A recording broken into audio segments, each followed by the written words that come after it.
tarde, Focaldos e região. Estamos começando mais uma Educação em Ação aqui pela Rádio 87.9. Boa tarde, Lucas. Boa tarde, Jorge. Vamos lá, então. Hoje tem bastante notícia, informação, educação essa semana, mais uma vez, como sempre, tá aí se movimentando. E hoje, como eu compartilhei duas coisas no Instagram. E eu recebi respostas e retornos bacanas, Lucas, pra gente hoje passar aqui no programa. Primeiro é sobre o ensino moral e cívico nas escolas e o ensino financeiro nas escolas para o ensino público. E hoje a gente vai discutir bastante esses assuntos e o Estado de Santa Catarina tem aí ofertado máscaras e álcool em gel e a gente vai ter que discutir esse assunto também. Mas, antes de começarmos, a gente queria pedir para você acessar o nosso Instagram, né, o @educaçãoemação20. Também temos o Instagram do Lucas Sequinel. Qual que é o teu Instagram mesmo, Lucas? Lucas.sequinel10. E o meu Instagram, Estral Jorge. E lembrando que o programa de hoje e os anteriores estarão no canal Lucas Sequinel no YouTube. Se inscreva lá, compartilhe o vídeo. Se você está acompanhando o nosso programa, está gostando ou tem sugestões para fazer, assista o nosso programa e nos dê lá sugestões bacanas, tanto nos comentários no YouTube, como no Instagram, Facebook. Estamos abertos a sugestões, né, Lucas? Isso mesmo. Lembrando que hoje nós estamos em uma edição comemorativa, né, Jorge? Edição hoje número 10. Hoje é a 10ª edição do programa. E como 10ª edição do programa, nós temos que continuar discutindo educação. Isso mesmo. E a participação de todos, tantos ouvintes que estão nos acompanhando e também ali pela live no Facebook é muito importante. Então, acompanhe o nosso programa ali. E participe conosco hoje, que vai ser um programa muito bom, né, Lucas? Isso mesmo, repleto de novidades e também discussões que abalaram e estiveram aí durante a semana, né, relacionadas à educação. Vamos começar então com a primeira informação. Eu tenho aqui, deixa eu abrir a minha sala. Minha sala de vídeo, ela é ao vivo, diferente da do Lucas. Então, Lucas, se talvez os comentários não forem pra cá, vai pra aí, tá? Tá bom, então tô ligado aqui nos comentários. Se liga aí nos comentários. Bom, educação, vamos começar com Santa Catarina. Hoje a gente começa daqui pra lá. Santa Catarina, educação distribui 2 milhões de máscaras e 43 mil frascos de álcool em gel para a rede estadual. Tu chegou a ver isso, Lucas, essa informação? Cheguei a ver essa informação. Me parece que é obedecendo os primeiros protocolos, né? Na realidade, não podemos esquecer que tanto para a rede estadual quanto para os municípios, nós sempre temos pessoas ainda trabalhando nas escolas, né? Nós temos ali membros de direção, de assessoria, fazendo entrega de materiais e também alguns profissionais ali da limpeza, né, os próprios zeladores. Então eles continuam na escola, então é para obedecer esses primeiros protocolos, né, esses primeiros profissionais. Sim, então a Secretaria do Estado da Educação, ela finalizou nessa semana a distribuição de 2 milhões de máscaras, aquela de TNT, que é de tecido, e 43 mil frascos de álcool em gel, né, 70%. Os itens eles foram enviados para as 36 coordenadorias regionais de educação, nas CREs, e para as escolas da rede estadual. A doação, tem que lembrar isso, Lucas, não foi comprado pelo secretaria. Não, foi uma doação. Uma doação, então não foi boa vontade, viu? A Defesa Civil que doou para a sede, para a Secretaria do Estado de Educação. Então, a Secretaria de Saúde, né, juntamente com a Defesa Civil, disponibilizou e doou tantos materiais assim, tanto máscara como álcool em gel. E o objetivo deles, de acordo com a matéria, é que utilizem as máscaras de álcool em gel por estudantes e trabalhadores durante o período em que permanecem na escola, quando a retomada das aulas presenciais for possível. Ou seja, se lá em outubro, né, retornar às aulas, tem lá estocado álcool em gel e máscara. E também lá diz assim que o material está sendo entregue de forma proporcional ao quantitativo de pessoas. Além do montante já distribuído, a diretoria de ensino da sede está elaborando o processo para aquisição de mais equipamentos de proteção. Lucas, será que essa distribuição tem a ver com uma possível retomada? Eu acredito que não, Jorge. Apesar, é claro que pelo quantitativo ser bastante significativo, né? São milhões de máscaras. Nós não podemos esquecer que nós tivemos aí novamente uma discussão sobre um possível retorno às aulas. Esse retorno foi descartado agora no mês de setembro. Nós não teremos aulas presenciais no estado de Santa Catarina no mês de setembro, né? Talvez lá a partir do dia 12 de outubro. Então, me parece que é uma medida paliativa, Sim. Né? Algo Me parece ser para ser estudado realmente, né? Para que não haja uma contaminação dos profissionais que continuam nas escolas, né? E também dos estudantes que vão buscar suas atividades. É claro que para uma retomada das aulas, nós precisamos, logicamente, de muito material, né? Muito álcool, muitas máscaras, Os EPIs, mas né? os EPIs básicos aí, sanitários. Só que para esse momento não é uma possibilidade de ensaio de volta às aulas, até porque a gente sabe que findaremos aí, acabará agosto e teremos setembro, somente talvez em outubro uma possível volta. Possível, né? Ficou pra 12 de outubro? Isso mesmo. 12 de outubro. Quando que é o dia das crianças, né? 12 de outubro. Então, na verdade, a data escolhida foi um feriado, né? Feriado a nível nacional. Pois é, por que será? Na verdade, me parece que corroborou, né? Ficou, né, no mesmo ritmo de escolha do 7 de setembro. Inclusive, nós precisamos discutir porque houve um encaminhamento da sede para que dia 7 de setembro seja um dia letivo. Portanto, as escolas devem se organizar com alguma atividade cívica. E isso funciona, claro, de maneira online, né? Não podemos esquecer que a presencialidade está restrita nesse momento. Mas o encaminhamento da sede é para que nós tenhamos algum tipo de atividade cívica no dia 7 de setembro. Mas, voltando à temática, né, Jorge? É importante dizer que o retorno está previsto, então, para a partir do dia 12 de outubro. Mas a gente vai discutir um pouquinho mais depois. Só um minuto. Que atividade cívica 7 de setembro? Não sei, Jorge. Infelizmente. Vai ser banda marcial por live? Infelizmente, nós temos aí uma. Eu não entendi agora. Uma grande confusão. Não, acho. Agora eu parei tudo, joguei a minha pauta pro lado. Nós temos aí a possibilidade de exercer no máximo uma atividade física, talvez pelo Google Meet, mas imagina, Jorge, eu acho até algo muito banal tocar um hino pelo Google Meet reunindo muitos alunos. Isso aí é o que tu acha? Eu tenho certeza, na verdade.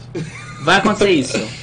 Eu imagino que sim, no máximo você vai reunir famílias para que assistam, sei lá, vídeos prontos. Será que atividades... vai vir aqueles vídeos institucionais? Talvez que algo, da sede? Talvez algo institucional, mas assim, Jorge, pelo Meet ou uma transmissão pelo YouTube, talvez uma transmissão pelo YouTube seria mais viável, mas mesmo assim colocar para a escola que ela deve desenvolver alguma atividade cívica, desculpa pela palavra, mas é uma tremenda de uma sacanagem, né? Como é que a escola vai conseguir desenvolver uma atividade cívica à distância, imaginando, Jorge, que talvez o dia 7 de setembro as pessoas prefiram descansar do que, sei lá, ter mais um dia de aula remota? Não, porque no caso, na realidade, nem aula tá tendo, então eu não entendo essa história aí de... não faz muito sentido. Talvez, Lucas, até vai fazer, sabe por quê? Porque talvez, tendo algo cívico, dá meio que uma enrolada. Porque agora a gente tá trabalhando aí com isso, né, no estado. É tudo muito enrolado. Então, talvez dá uma desfocada, sabe? Talvez é mais uma proposta mirabolante da sede de não colocar teve escola mais... que fez festa junina? Que se caracterizou e dava aula de... Teve, então... São coisas... É o lúdico. Mas é lúdico demais, né, Jorge? Assim, são coisas que... Humberto Campos tem a banda marcial. O colegial não tem? Teve banda marcial, tem não tem mais, está desativada. O que eu digo é o seguinte, né, Jorge? Por mais que nós tenhamos bandas e organizações ou eventos importantes nas escolas durante esse período cívico, nós devemos lembrar que a presencialidade está restrita. Então, o máximo que pode ser desenvolvido, que na minha concepção é algo muito pobre, é algo envolvendo, sei lá, alguma transmissão, alguma atividade, algum poema, o hino tocando, relembrando ali momentos especiais da, sei lá, da independência do Brasil, mas no final das contas... Importante também, né? É importante, só porque feito à distância, feito de qualquer jeito, banaliza muito. Então eu acho que corremos o risco de ter um dia 7 de setembro banalizado. Mas a gente tem que pensar uma coisa também. Se o Estado, ele às vezes não pensa na educação, pelo menos às vezes pensa no patriota, né? De fato... Principalmente o nosso governador. O governador, ele tem aí a sua carreira militar consolidada, quem né? sabe aí façam aí um trabalho de excelência, pelo menos nisso, né? O que eu imaginaria, né, Jorge? Talvez reunir, sei lá, talvez alguma banda marcial, talvez dos bombeiros ou do próprio exército, nem sei se o nome certo seria marcial para os dois tipos, mas enfim. No final das contas, talvez fazer uma live, né, colocando ali a distância prevista. Live, mas seria uma live, ou seja, transmitir talvez um desfile cívico ou alguma banda marcial tocando ali o hino nacional, o hino da independência. E o nosso governador, ele é muito bom em live, hein, porque ele faz muita... Gosta de uma live, hein? Ele faz muita live, ele tá sempre fazendo live, lá onde ele tá na poltrona dele, lá no castelo dele... Ele tem feito lives uma atrás da outra. Já tem um nome, né? O Palácio da Agronômica. O palácio, onde o rei senta e é servido. E é assinado decretos e decretos.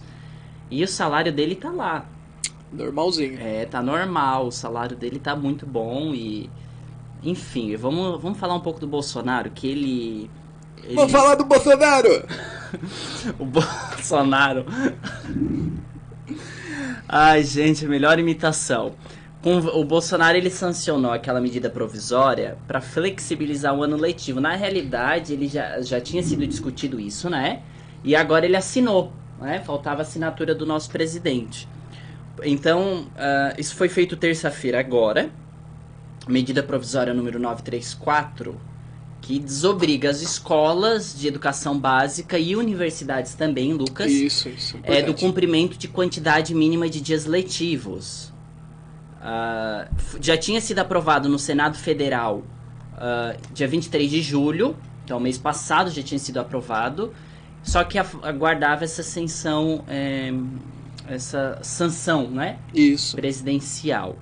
O secretário-geral da Presidência da República, ele informou que, com as vistas à adequação do projeto à constitucionalidade, bem como o interesse público, e após manifestação técnica de outros ministros, o presidente decidiu vetar 6 dispositivos do texto da medida provisória publicados no ato do Diário Oficial da União, na edição de quarta-feira. Então ele determinou o quê? Lá na educação infantil, está dispensado cumprir tanto os 200 dias letivos quanto as 800 horas. Educação infantil. Isso, né? educação infantil. Porque lá na LDB diz que tem que ter os 200 dias letivos de aula e 800 horas. Nesse veto, Lucas, que está sancionado, estão dispensados na educação infantil a cumprir. No fundamental e médio, ele não precisa cumprir os 200 dias letivos, mas tem que cumprir as 800 horas. Isso mesmo. É importante lembrar, Jorge, que nós caímos numa grande discussão durante esse ano referente às horas e dias letivos, né? O mais importante é entendermos que os dias letivos são muito importantes, mas as horas, elas são fundamentais, até porque nós já discutimos aqui nessa bancada, né, com outros professores, com membros do SINT, né, do Sindicato dos Professores aqui do estado de Santa Catarina, que há uma possibilidade de termos um ensino médio, um novo ensino médio com uma carga à distância. Uhum. Isso nós teríamos horas e não necessariamente teríamos dias letivos. Ou seja, na verdade, o trabalho com horas me parece mais efetivo. Então essa sanção, ela delibera e flexibiliza, já que a gente usou essa palavra em tantos programas anteriores, né, essa questão do cumprimento aí das cargas, né?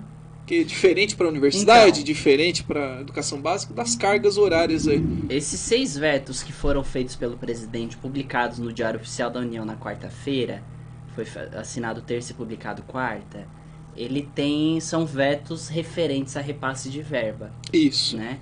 Então, primeiro, o presidente ele vetou, né, é importante a gente destacar, que ele vetou a obrigação do governo federal de prestar assistência técnica e financeira para que estados, municípios e o próprio Distrito Federal ofereçam aulas à distância. Isso depois, mesmo. Depois ele vetou a mesma assistência para que as escolas retomem as aulas presenciais. Então, por que ele já vetou que não vai dar apoio para a aula à distância? Porque ele quer que seja presencial, né? Esse retorno, o desejado, né, é que nós tenhamos um retorno presencial. E Jorge, esse veto também, ele me lembra um debate que eu já tive com alguns colegas, e até a gente já conversando fora do programa. Sempre devemos lembrar que antes da pandemia, a educação à distância, ela vinha com um crescimento exponencial e deve continuar. Porém, a educação à distância praticada nesse momento de pandemia, né, ela também vai espantar algumas pessoas do ensino EAD futuramente. Ou seja, a pessoa que ela está tendo agora um ensino médio à distância vai pensar, sei lá, zilhões de vezes antes de frequentar um ensino superior à distância. Então, talvez uma carga, né, uma carga do novo ensino médio, ou uma carga da educação básica sendo à distância, depois desse momento de pandemia, pode ocasionar uma grande confusão, não só para o MEC, mas, enfim, para todas as instituições privadas e públicas, né, que lidam com o ensino médio fundamental. Falar em confusão para o MEC, não precisa acontecer nada para ter confusão no MEC. Basta riscar um palito de fósforo para tocar fogo na floresta amazônica. Exatamente, né? Basta trocar o dia do Enem que já dá confusão. Trocou o dia do Enem, até mesmo, eu ouvi falar... Até porque trocar a data do Enem é complicado, né, Jorge? Mas você mexe com a vida de muitas pessoas. Ouvi falar que a data do Enem ainda pode ser alterada. Pode mesmo. Então, assim, tá definido, por enquanto tá. Assim como o setembro estava definido que a gente ia voltar. Tá definido, mas não muito, né? Não, agora não tá mais. Tá definido até entre aspas, né? Um ponto e vírgula. É uma definição complicada. O presidente, ele também vetou outra coisa que a gente vai discutir ainda hoje, que eu separei pra gente discutir, que é sobre o repasse da merenda. É isso mesmo. E da verba lá da merenda às famílias com alunos da rede pública. Eu acho que, assim... a rede municipal e estadual tem que se mexer um pouquinho, sabe? Porque ficar esperando sempre que o governo federal ele venha com repasse de verba para merenda, e o município e o estado fica acomodado, sabe? Principalmente o estado, eu vou falar, porque os municípios ainda se mexem mais. Incrível que pareça, os municípios ainda se mexem mais que o estado. Esperar, não, e aí a desculpa é essa, né? O que o município e o estado geralmente discute e passa para a população, né? Porque não veio a verba, mas o município, o estado que não pode repassar um valor para merenda para as famílias. E a gente sabe que o dinheiro que veio do Covid pode ser usado para isso, Lucas. Isso, na realidade, Jorge, tocou em um ponto muito importante. Quando nós falamos de merenda, nós não podemos esquecer que a maior parte das crianças que vão para a escola, eu não vou dizer um número porque seria burrice da minha parte, mas olha, Jorge, a gente sabe que mais da metade das crianças que vão para a escola, né, na rede pública, elas precisam é uma refeição muito importante do dia. Então, assim, a gente conhece crianças, né, pessoas, né, já adolescentes também, que frequentam a escola e aquelas 2 refeições feitas, né, que muitas vezes tem ali o período integral, são muito importantes. Então, quando a gente fala da entrega desses kits de merenda, nós estamos falando de algo muito sério. É algo muito sério. É claro que a gente sabe, porque eu já vi também que estão entregando álcool em gel em locais que o pessoal também não tem sabonete para lavar as mãos, não tem água potável. É verdade. Mas quando nós falamos da nossa região, a merenda, gente, é algo muito importante. É muito importante. É uma notícia nacional de muita implicância aqui pro nosso cotidiano. A gente já vai continuar, Lucas, só para mandar um boa tarde para Joana, que ela sempre está nos acompanhando. Boa tarde, Joana, seja bem-vinda. Joana, mestranda e orientanda da professora Grazi. Está desenvolvendo um trabalho bem legal, segundo a Grazi. Sobre o quê? A Grazi não quis dar tantos detalhes porque ia ter um cenário de linha. Não, na verdade eu até sei, mas vamos ver se a Joana vai deixar um se quiser falar pra gente, diz aí qual que é a tua linha de pesquisa e o que tu vai falar na dissertação. O trabalho é algo pessoal, deixa que a Joana comente aí pra nós. Joana, fala aí, não tem nada, aqui no programa não tem nada de pessoal. Bom, mas vamos lá. Ô Lucas, o que foi? O primeiro motivo alegado é que haveria legislação prévia regulando o assunto, ou seja, cada município e estado teria então aí a sua regulamentação. E a segunda razão é que a operacionalização dos recursos repassados é complexa, não se podendo assegurar que estes serão aplicados de fato na compra dos alimentos necessários aos estudantes. Isso eu vou concordar. E eu, Jorge, concordar. Tu poderia mastigar para nossa audiência o que tu concorda? Porque eu já sei o que significa, mas o que significa essa dificuldade de operacionalizar? Porque sempre que tem uma palavra bonita, operacionalizar, otimização, é sempre um problema. Eu acho que tu tá pegando fora de contexto. Ah, é? Eu acho que tu tá pegando... Não sei. Sim, tá pegando muito fora de contexto. Eu tô dizendo aqui com a segunda fala, né? A razão. Não se pode assegurar que estes serão aplicados de fato na compra dos alimentos necessários aos estudantes. A Jorge, Tete. Oi, Tete, a nossa fã. Boa tarde, Tete. Boa tarde, Tete. Ou seja, isso a gente tem visto acontecer com o próprio dinheiro que vem do... Porque o governo federal, Lucas, me desculpa, tem mandado dinheiro. Tem, com certeza. Isso eu não vou dizer que não. Não tem como negar. A gente vê na nossa cidade, eu acredito que Cocal do Sul também, mas Criciúma agora tá para receber 10 milhões. Isso. Enfim, o caixa tá muito bom. E é para utilizar pro coronavírus. Se a educação não está tendo aula por causa do coronavírus e a alimentação é importante, por que os municípios e estados não se mexem? Por que é sempre dependendo do governo federal? Isso que aqui falou, Lucas, é a pura realidade. Não podendo assegurar que eles serão aplicados na compra de alimentos. Claro, o que está acontecendo com o nosso governador?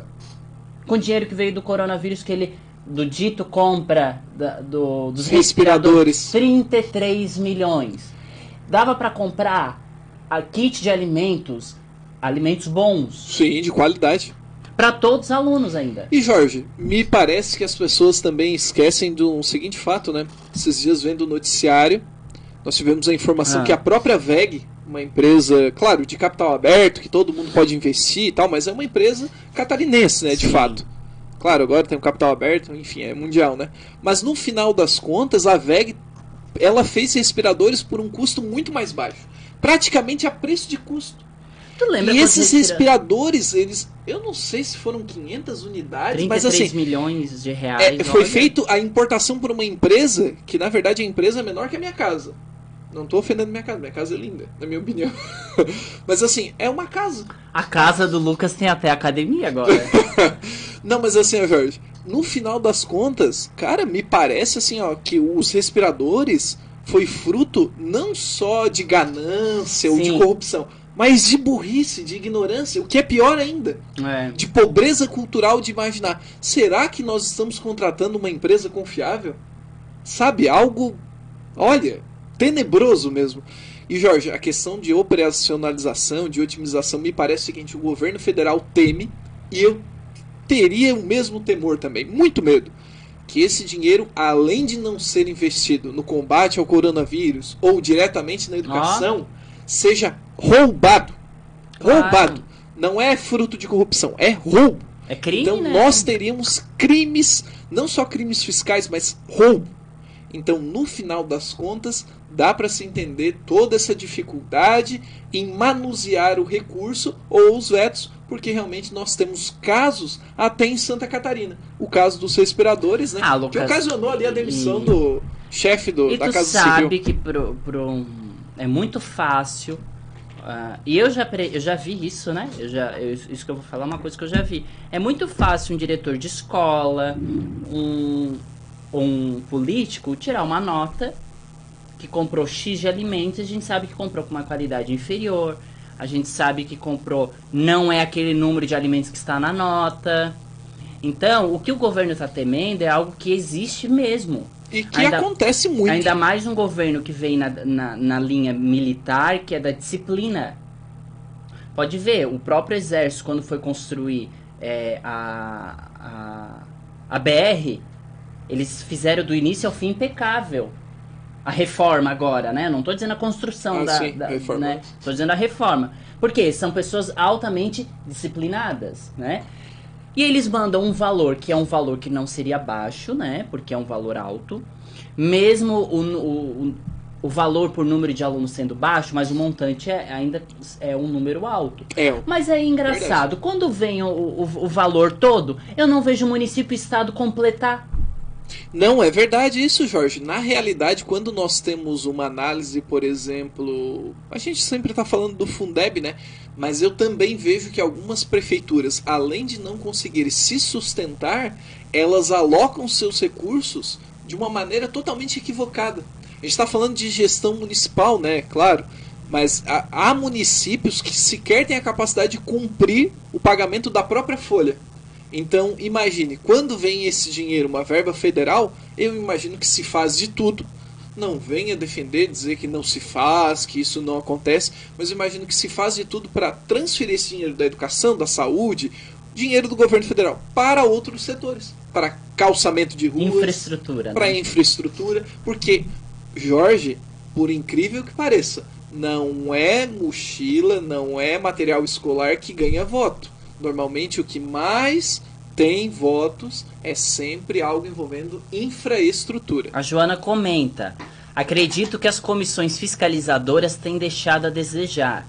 Se há grandes verbas em questão, o risco de desvio é bem maior.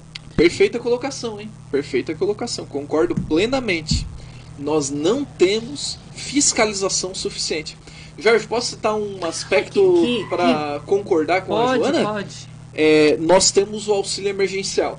Eu acho fantástico. Muito legal. Mas tu viu o que aconteceu? Mas o que acontece? Por uma ausência de fiscalização, nós temos pessoas que já estão exercendo suas funções normalmente, já estão com seus rendimentos normais, mas se aproveitam de brechas e mecanismos para fazer o quê?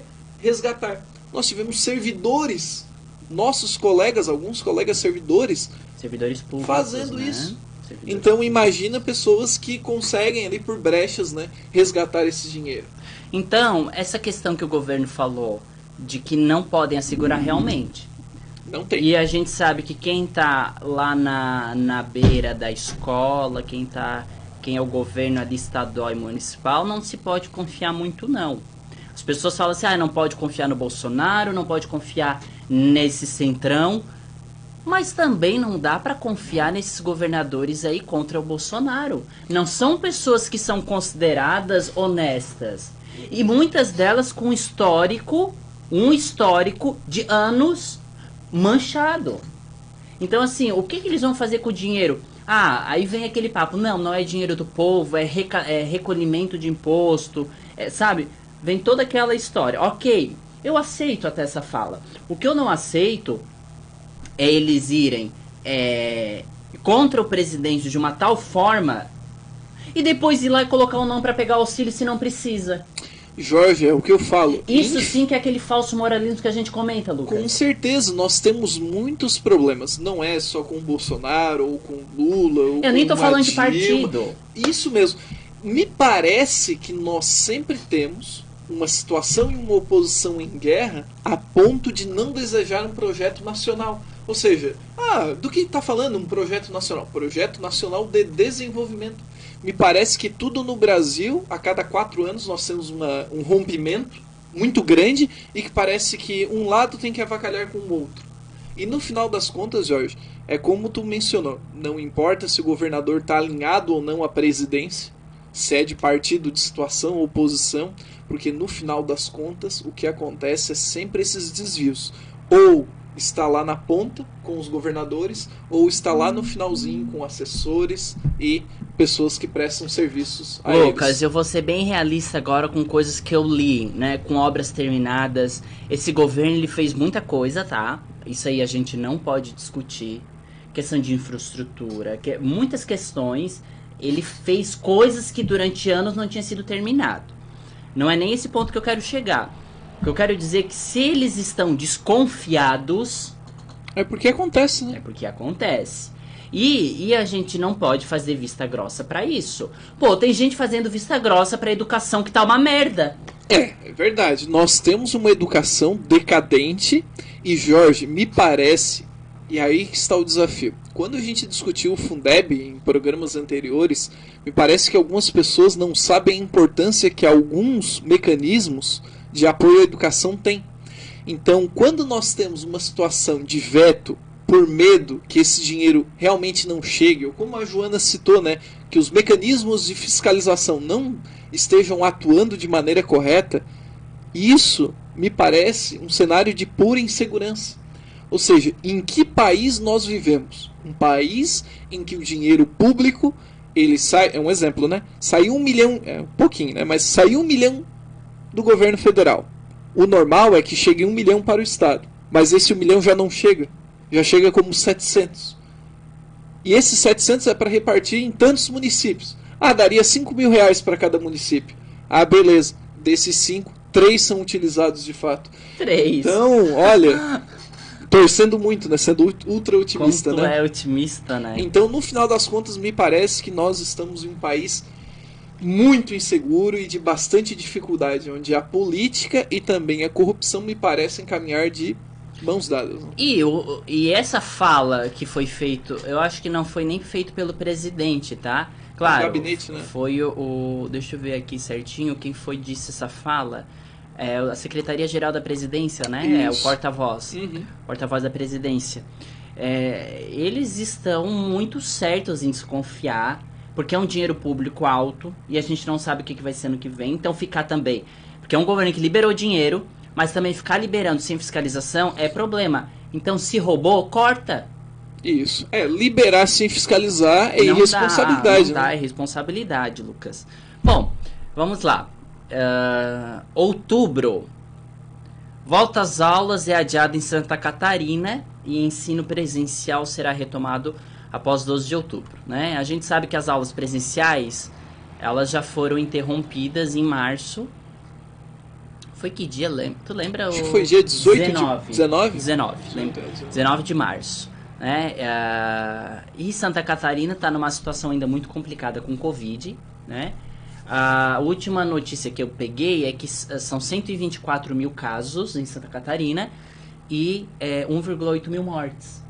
É bastante. Lucas, é significativo. É bastante, né? É a 12ª região em situação gravíssima, né? E é gravíssima. Nós temos, gravíssimo, nós tá temos bem ali assim, uma gravíssimo. regionalização do Estado que mostra constantemente, né, pelos boletins informados, que a situação ela não se aplica para moderado nunca, é grave ou gravíssimo. É grave sempre, ou gravíssimo, tá em 4º lugar como grave, né, e 12º como gravíssimo. E a gente não pode esquecer que nós temos aí 500 mil alunos na rede estadual. Então nós temos 500 mil alunos aí que desde março não estão estudando. Eu vou ser muito direto e claro. Muito direto e claro.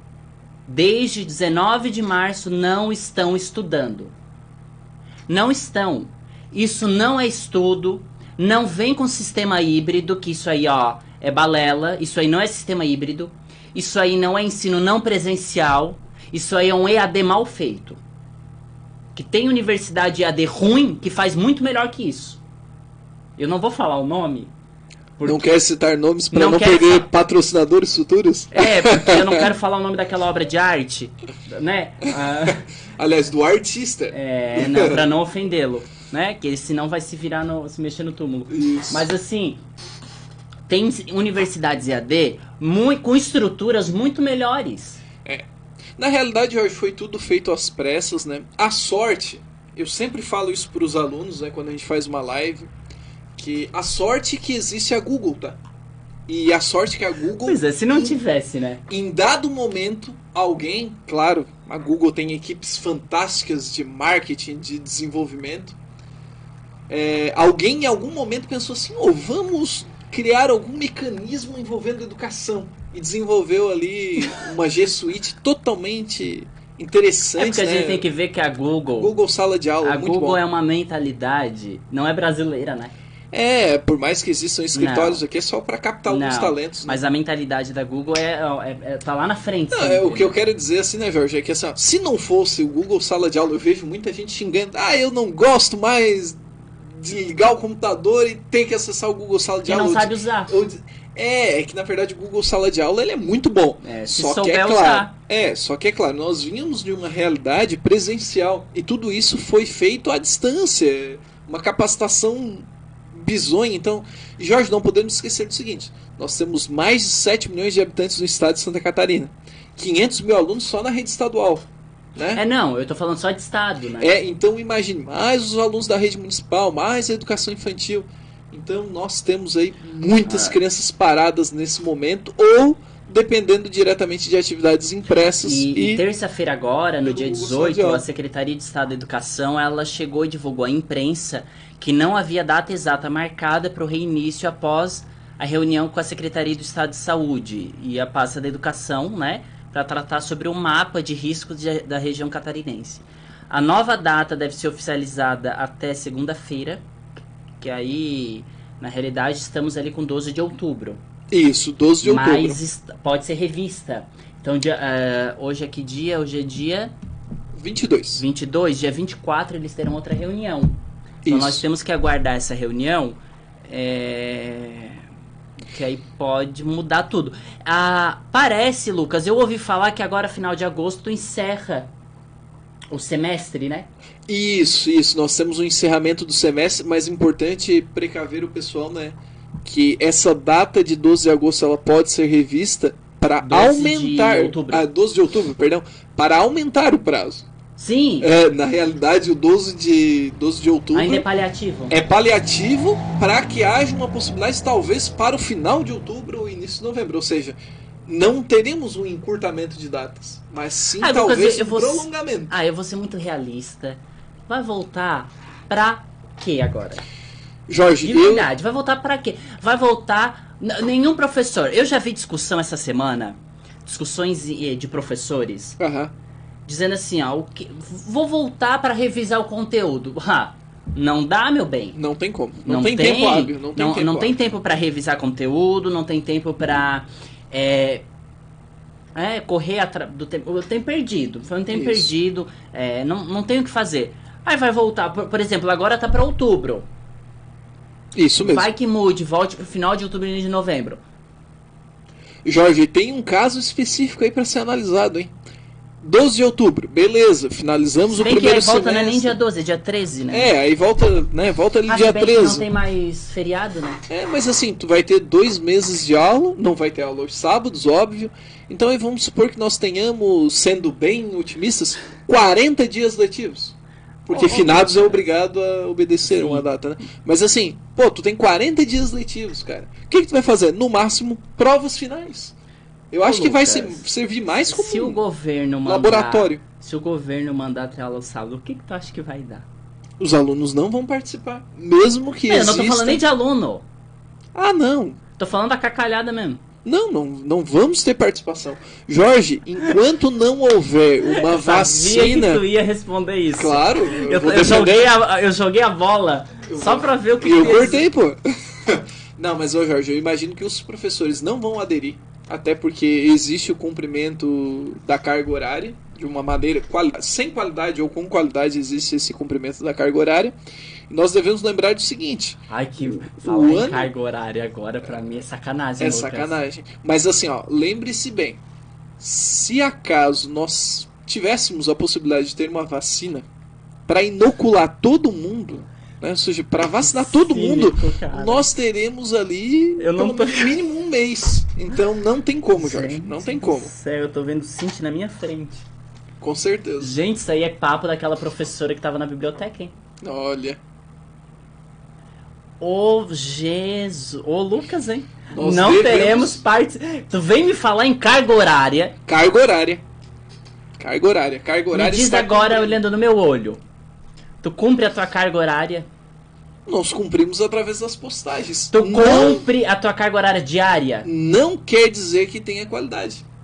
Eu não perguntei isso. Eu perguntei se tu cumpre a tua carga horária diária. Qual era a tua carga diária no presencial?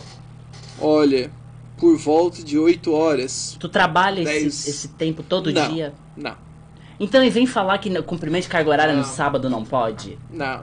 Pois quando tem greve, os professores são os primeiros a bater o cartão pra ir no sábado repor? Isso é verdade. Existe a reposição no sábado. A única coisa, Jorge, é que nós devemos... Mas nem vai ter, é porque eu tô falando. Sim, mas eu sei tá que não... agitando. Mas, ô Jorge, lembre-se comigo. A gente tá falando do cumprimento da carga horária, né? O Google Sala de Aula, para quem já tem determinado domínio, para quem se identificou muito, ele vai propiciar um cenário de tu executar uma postagem, repetir, reutilizar uma postagem, em que realmente pode economizar tempo. Só que para algumas pessoas isso pode ser uma tortura enorme. Eu imagino que algumas pessoas, por exemplo, que tinham 10 horas presenciais, vamos supor que tinha ali um sexto, sétimo, oitavo ano, tá cumprindo mais que as 10 horas. Por quê? Porque não vai ter domínio de uma ferramenta tecnológica, porque vai ter dificuldade de desenvolver alguma atividade. Tá, eu não vou generalizar porque eu não gosto disso. Mas eu quero o teu comentário. Vamos ver. Lucas Polêmico agora. Lucas Saímos Polêmico. do Jorge Polêmico para Lucas Polêmico. Os professores estão realmente trabalhando? Jorge, eu sou professor, não defendo... estou generalizando. Claro. Sou professor, defendo a categoria, mas o que eu vejo é que realmente nós estamos numa atmosfera de muito cansaço.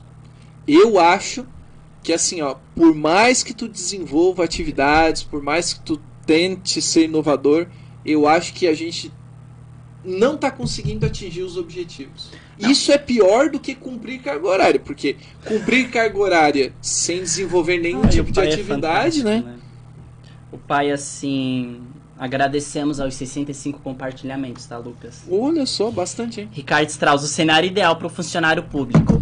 Eu acho que depende. Eu acho que o pai tá certo. Eu acho que não. Eu vou elogiar agora. Deixa eu aqui botar um curtir. Como nós temos uma rádio democrática, eu não concordo. Não, mas ninguém tá nem aí contigo.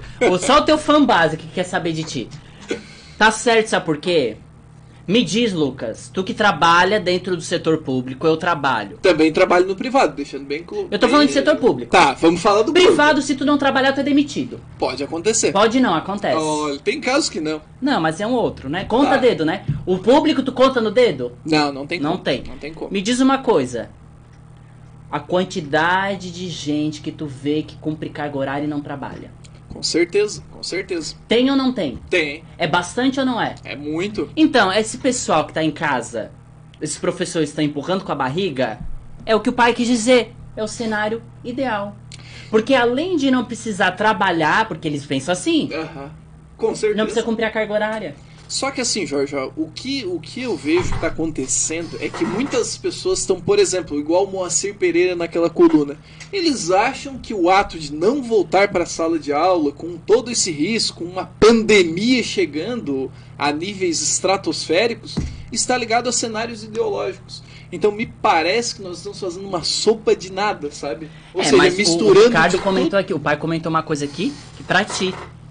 O quê? Ele disse assim, mas se o Lucas defende a categoria, onde ficam os pais? Onde ficam os pais? Os pais, tu entendeu o que ele quis dizer? Não entendi. Eu vou ter que fazer igual o Salvaro? Vai ter que desenhar. Vou ter que desenhar? Porque tu sabe que não dá pra defender muita categoria e defender os pais ao mesmo tempo, né?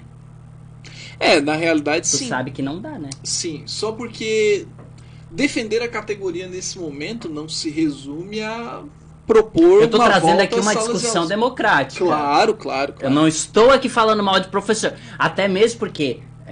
a maior parte da nossa audiência é formada por profissionais da amo você.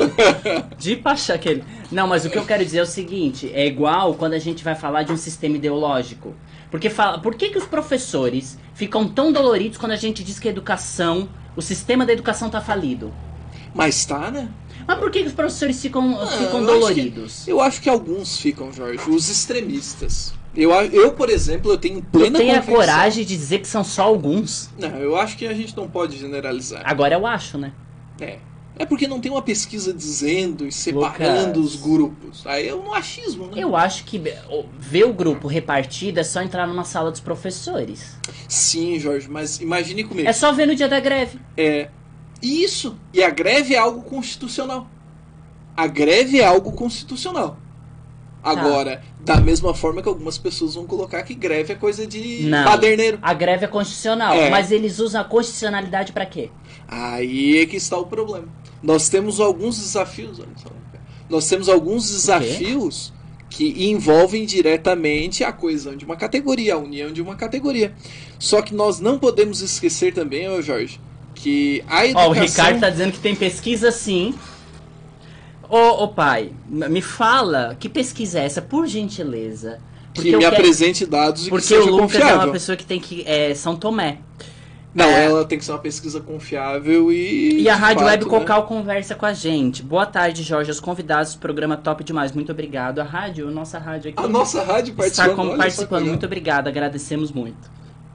Tem pesquisa sim? Eu quero ver essa pesquisa, pai. Bom, eu quero ver para E lembrando também ao Ricardo e a todos os ouvintes que também nós temos o drama dos cargos comissionados, né, Jorge?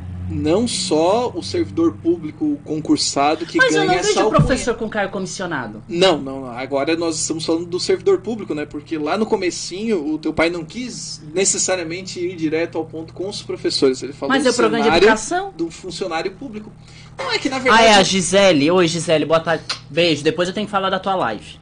É que na realidade nós vemos que no Brasil muitas coisas não funcionam justamente, não é pelo comodismo de funcionários públicos. Muitas vezes também é pela ausência de funcionários públicos. Aí o pessoal vai citar os Correios. Claro, os Correios têm um problema gigantesco. Eu privatizaria os Correios também, na minha visão. Posso ser odiado aqui por algumas pessoas por mencionar isso. Só que alguns outros serviços que são muito importantes são esquecidos, tipo o INSS.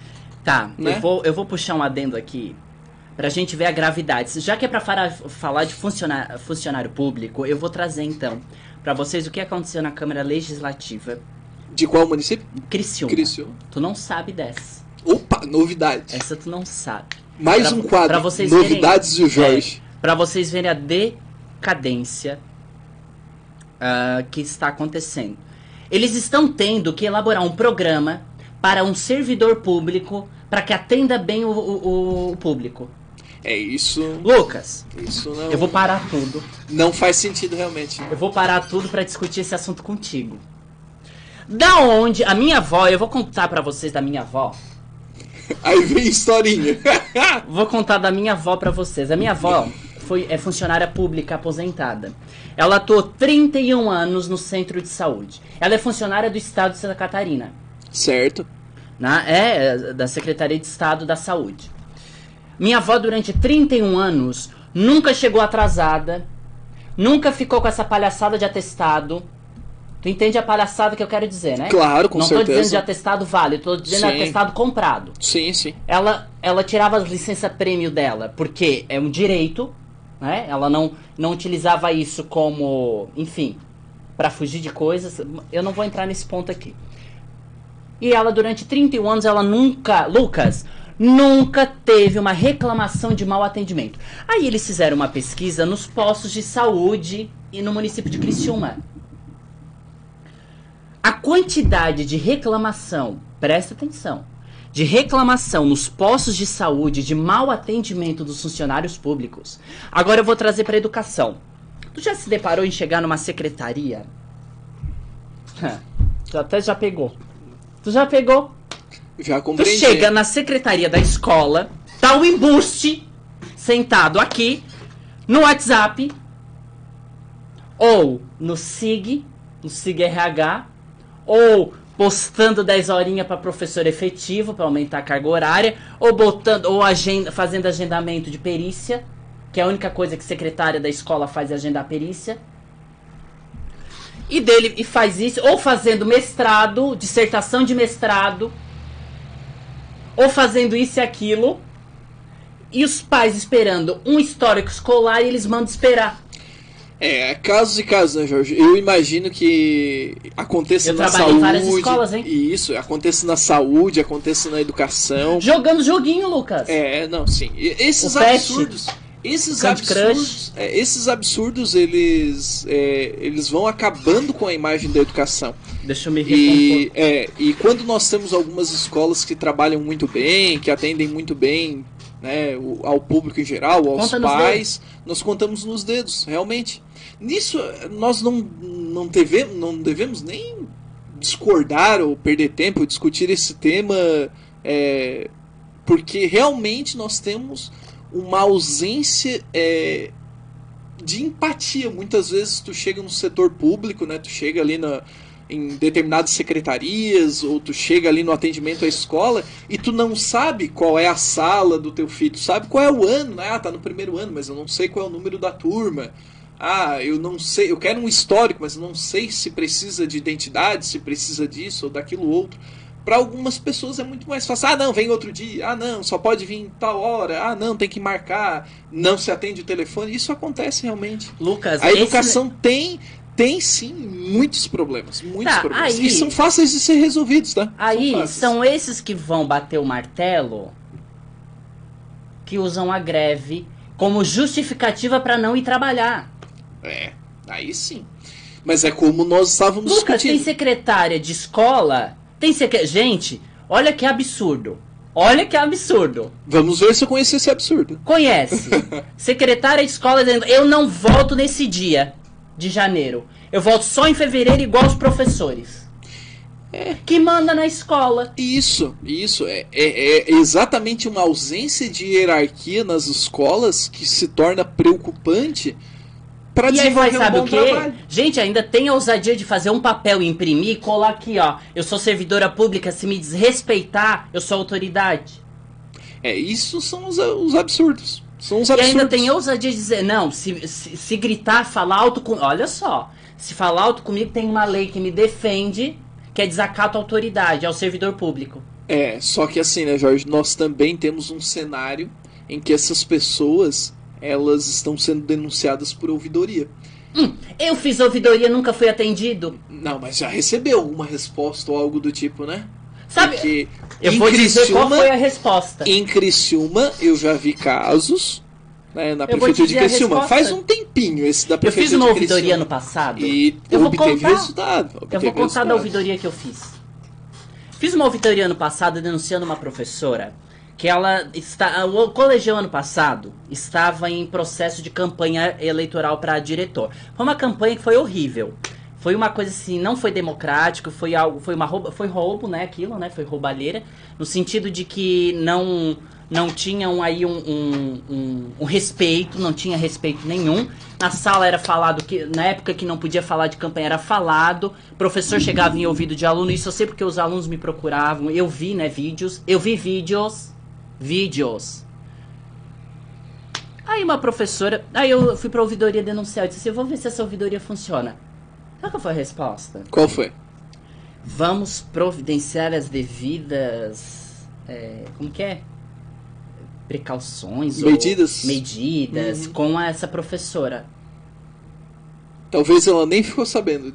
Claro que não, né, Lucas?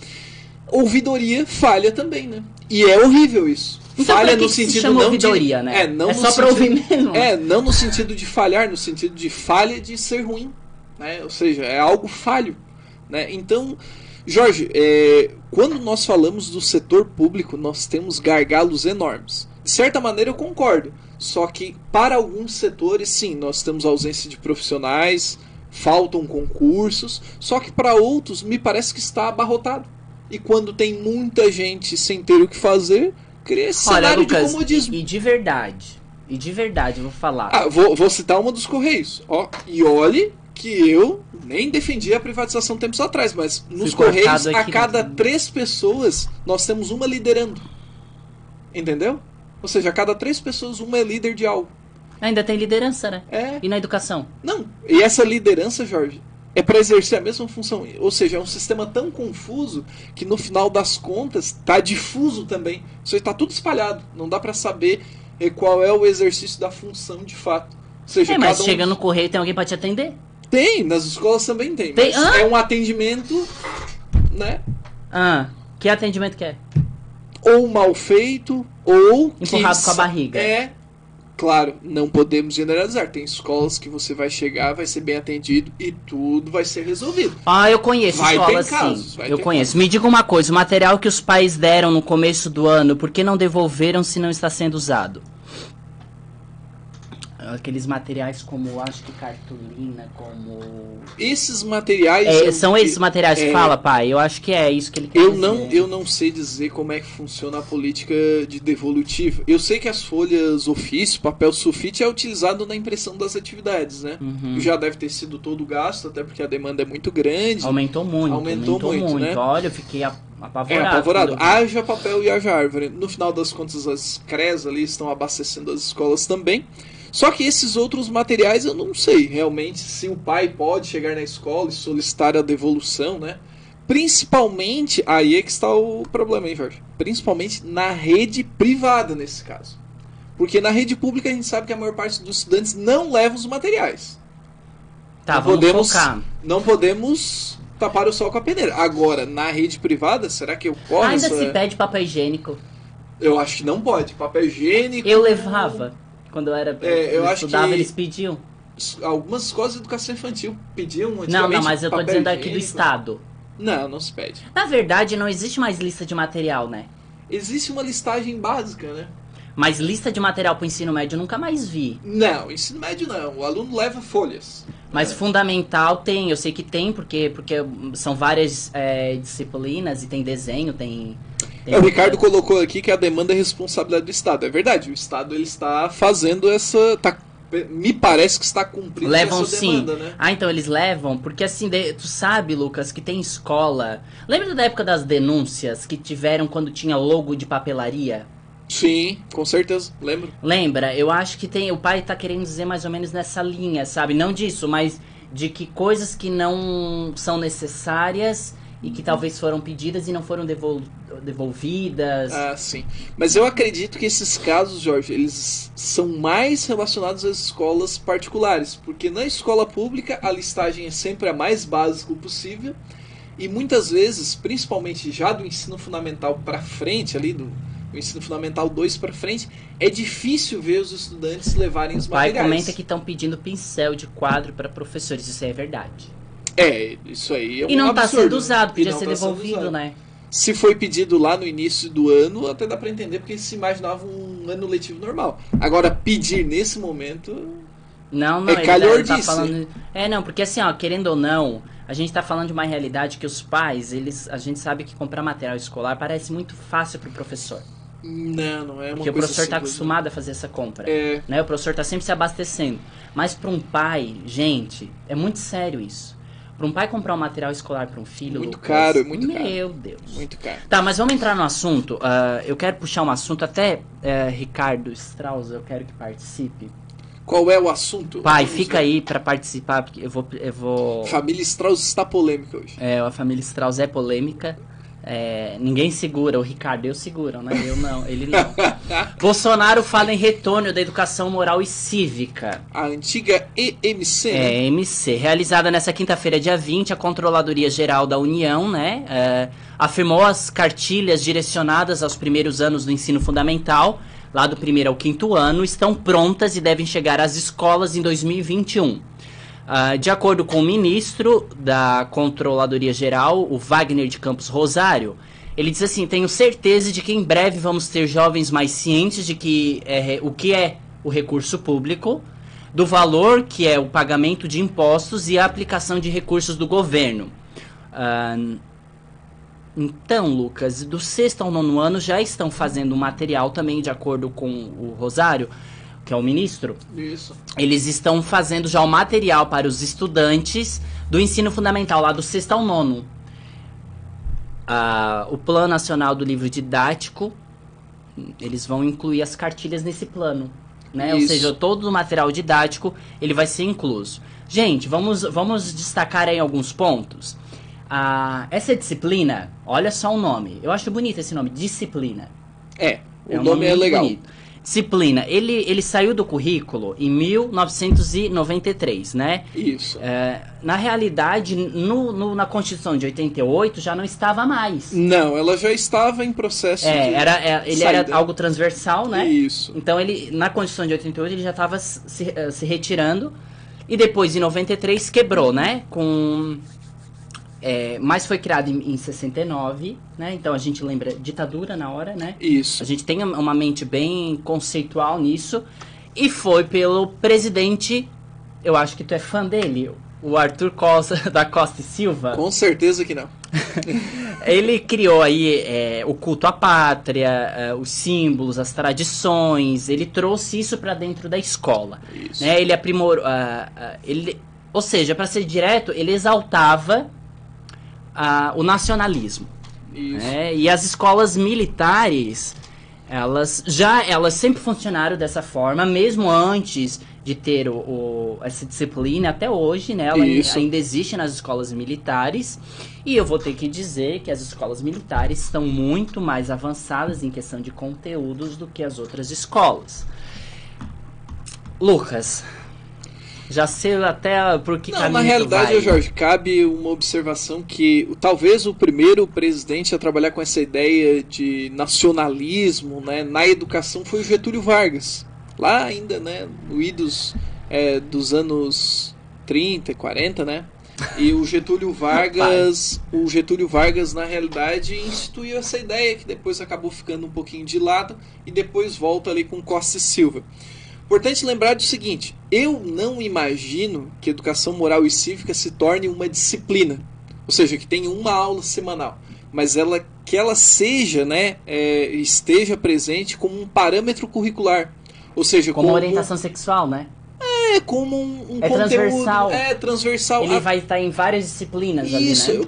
por exemplo, assim, você pode trabalhar a educação moral e cívica, ou a ideia da questão do patriotismo, a ideia dos símbolos nacionais, em geografia, em história, né? Dá para trabalhar também com outras disciplinas. Então, no final das contas, me parece que não será uma disciplina, mas eu acho que vai estar dentro das disciplinas. A Joana diz, a lista de material ela está citando, eu até vou ler aqui, que ela citou para nós. A lista de material parte da análise da Cored, Lucas? Isso, Cored. Cored? Não, eu desconheço mesmo, tá? E a escola não pode, em hipótese alguma, pedir material considerado desnecessário para utilização.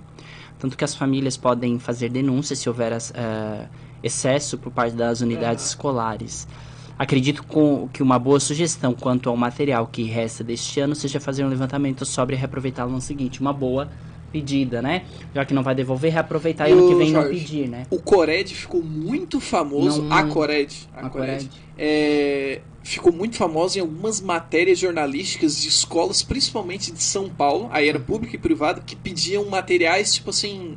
Que nunca seriam utilizados. Não, que nunca tinha, por exemplo, produtos de limpeza, Sim, antigamente pediam, além de produtos de limpeza, produtos de higiene básicos, sabe? Então, na verdade... Desde então... Eu vou voltar aqui. O Ricardo diz assim, imagina o pessoal esquerdista dando essa matéria. Até nesse ponto, eu vou ter que dizer algo. Eu vou entrar nesse assunto que o pai disse, tá? Porque realmente... Não, é que assim, Jorge, eu acho que, na verdade, os parâmetros eles vão deixar mais claro, né, os símbolos nacionais. É que o nome Educação Moral e Cívica, né, Educação Moral... E parece até que é um pouco mais pobre do que o termo cívico nesse caso. Então. Um exemplo, né? No 7º ano em Geografia nós estudamos Geografia do Brasil. No 2º ano do ensino médio também Geografia do Brasil. E no final das contas os símbolos nacionais são abordados o tempo todo. Aí me parece restringir ao ensino fundamental. E ou seja, no ensino médio já é trabalhado de alguma maneira também.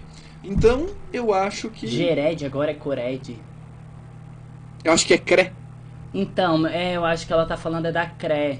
Mas existe um órgão também regulamentar sobre listagens de materiais, então não deve ser Cored, deve ser CRAED, é tipo um conselho porque nacional. A palavra Cored desconheço, deve ser a CRE que ela deve estar citando. O pai diz quais os símbolos nacionais. Bom, Lucas. Tu trabalha desde os selos das armas até o significado real da bandeira nacional, que tem gente que acha que o verde é de esperança, por exemplo. Ou que o amarelo é do ouro. É do ouro. É que nada a ver, né? Tem um significado relacionado à coroa portuguesa, por exemplo. Então, tu trabalha desde os símbolos nacionais... A gente começa desde o imperialismo, né? Tudo, desde as questões que envolvem a gente começa em Portugal, na verdade, é isso, esse assunto. Desde o Brasil e o Império. Mas, enfim, você trabalha todos esses símbolos até chegar, por exemplo, ao que significa, né, os termos utilizados no hino nacional. Tem gente que acha que o rio Ipiranga, enfim, né? Não existe, por exemplo. Para entender a história da disciplina... A Joana disse que mudou a terminologia. Muito obrigado, Joana. Bom, ok. Tem uma dissertação de mestrado, né, que ela explica que a educação moral e cívica e a sua formação didática, o seu auge, foi no regime militar, né? E quem dava essa aula eram os professores formados na antiga... Que ainda existem universidades federais que têm, né? Essa disciplina, esse curso acadêmico, que é o Estudos Sociais. Isso, Estudos né? Sociais. Que agora são Ciências Sociais, né? Que hoje já se conhece como Sociologia, mas eram Ciências Sociais antigamente, envolvia... Era professor de Geografia também, Lucas? Na verdade, o Estudos Sociais ele foi fragmentado para História e Geografia. Né? Ele foi dividido, né? História e Geografia. História Na verdade, Geografia, né? iniciou como Geografia e História, aí foi feita uma união para Estudos Sociais. Porque eu lembro que eu tive dividiu. Ciências Sociais. Ou Estudos Sociais. Estudos Sociais. Estudos Sociais. Eu tive Estudos Sociais e era uma apostila que tinha História e Geografia. Assim como quando tinha Ciências, não era Ciências o nome, era outro nome ainda. Enfim, mas... O meu também era Ciências, Saúde... Era algo assim, alguma coisa assim. Ricardo diz, então, Lucas, a cada 100 alunos hoje, quantos sabem o hino nacional da bandeira? Eu imagino que se... Não, o Ricardo, não precisamos nem ir longe, nem aluno e nem cidadão comum. Nem professor. Nem professor e nem servidor público e nem servidor privado. E nem... Lucas, e agora eu vou contestar. O servidor público tinha que saber, né? É interessante. É assim, ó. Ele eu acho que aquilo, todo cidadão, todas as pessoas que moram no Brasil, a Joana tá dizendo, conhecer a Coordenadoria Regional da Educação é a CRE. Isso. Não é que eu tava me referindo... ela acha que é Cored, mas é CRE. É CRE. Não, mas eu não sei, talvez com essas mudanças vai saber. Será que já mudou pra... Não é mais CRE, Cored, será? Eu não sei. Vai saber. Não, mas ali eu tava me referindo a um Conselho Nacional de Educação que fiscaliza isso. Só não sabia que a sigla talvez... Enfim, os professores que davam essa aula de Educação Moral e Cívica eram docentes de estudos sociais e tinham uma habilitação para essa disciplina. Porque era uma disciplina, né? Isso, e assim vinculando como... Geografia e História. Ou seja, sim, mas assim como ensinava português... latim, eu acho. Não, latim não. Como ensinava português, ensinava outras disciplinas, ensinava essa também. A grande preocupação... A gente sabe que lá tu disse algo interessante. O conteúdo moral e cívico ele foi incorporado a Geografia e História e também canto orfeônico. Não sabia. Nossa, também não sei. Vou ficar devendo. Isso aqui é uma tese de doutorado. Só. Então tinha mais essa... Talvez não aqui. Sim, com certeza. Talvez, por exemplo, São Paulo, antigamente era muito comum ter francês nas aulas, né? É verdade. Então, às vezes aqui, que nós não tínhamos, né? Nessa época. Jorge, lembrando, fazendo um parênteses, nós tivemos uma disciplina muito interessante que Santa Catarina foi pioneira. Ela foi retirada. Que é espanhol? Não. Não, espanhol também é interessante. Mas era estudos regionais. Eu tive estudos regionais. Aí tu ia ter mais aula pra ti. Dá licença. Não, Jorge. Mas é que pense. Se as pessoas... habilitado em História e Geografia ia mamar na... Não, mas pense. O Ricardo colocou algo importante ali. Se as pessoas não conhecem os símbolos nacionais, se elas não conhecem o hino nacional ou os símbolos que envolvem o nosso país, acho que o verde é de esperança, e Santa Catarina, então? Quem é que conhece o significado? O hino estadual? Não vou nem falar do hino.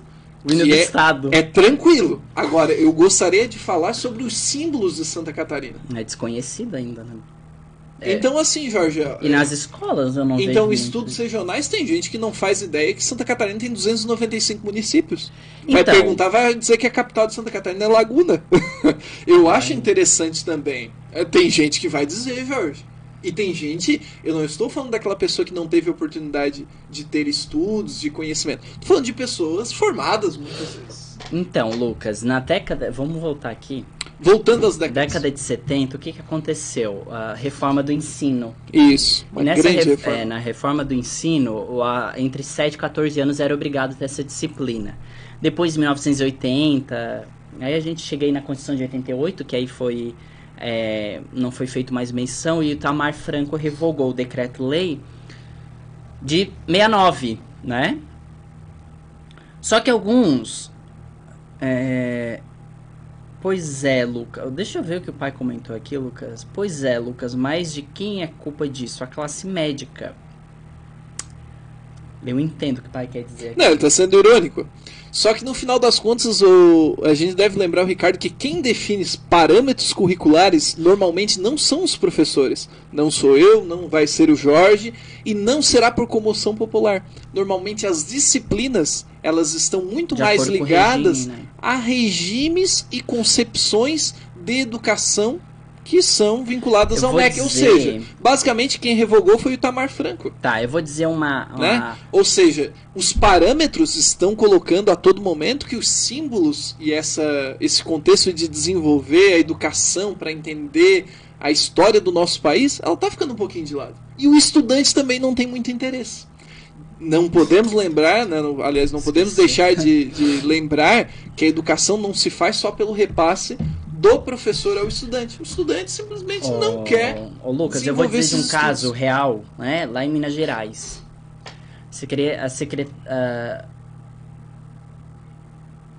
A Joana diz, hoje pela manhã eu lembrei que eu rezava a oração pelo Brasil.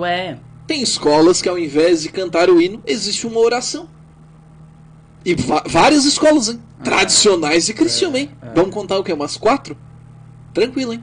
Ele revogou a matéria, mas não o ensinamento na sala de aula. Então, aí é que está, Ricardo. Nós temos reformas, como foi a da LDB, que tiraram esse conteúdo como obrigatório. Daí tu não pode ficar escolhendo o que vai ensinar. O que eles querem mexer agora, pelo que eu entendi, é botar no sistema transversal. É o que eu vou contar agora. O que a Secretaria de Estado de Minas Gerais eles estão preparando? E já prepararam um plano chamado Plano de Convivência.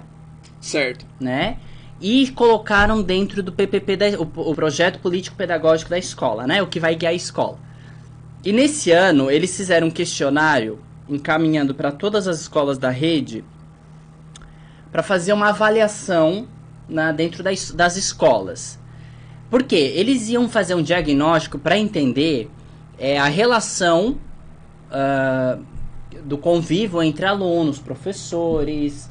Como que era o clima organizacional. Legal essa pesquisa. Muito bacana. Me parece interessante e de baixo custo. Já gostei. Nos dados gerais, foi identificado problemas de convivência, um distanciamento entre escola, família e comunidade, casos de agressão. Nossa. Não precisa fugir muito daqui não, mas tudo bem, é um caso de Minas Gerais. Então surgiu a necessidade da educação moral. Olha como o nome já mudou. Educação moral. Que é criar um espaço de reflexão sobre as questões. Isso quem está falando é a secretária de Educação de Poços de Caldas. Legal. Tá? Agora entendemos o conceito de educação moral. As escolas, de acordo com elas, são responsáveis por encontrar professores para ministrar essa disciplina.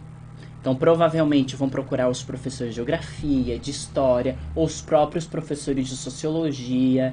Né? Eu não sei qual é o critério, eu não vou entrar nesse critério, mas deve ter algum critério para professores para ministrar isso. Lógico. Né? Os princípios que se refere à secretária são os 3 que estão em pasta, que é onde essa disciplina vai guiar. São 3 coisas: justiça, respeito mútuo e cooperação. E são 3 assuntos que devem ser debatidos, discutidos e conservados dentro da escola.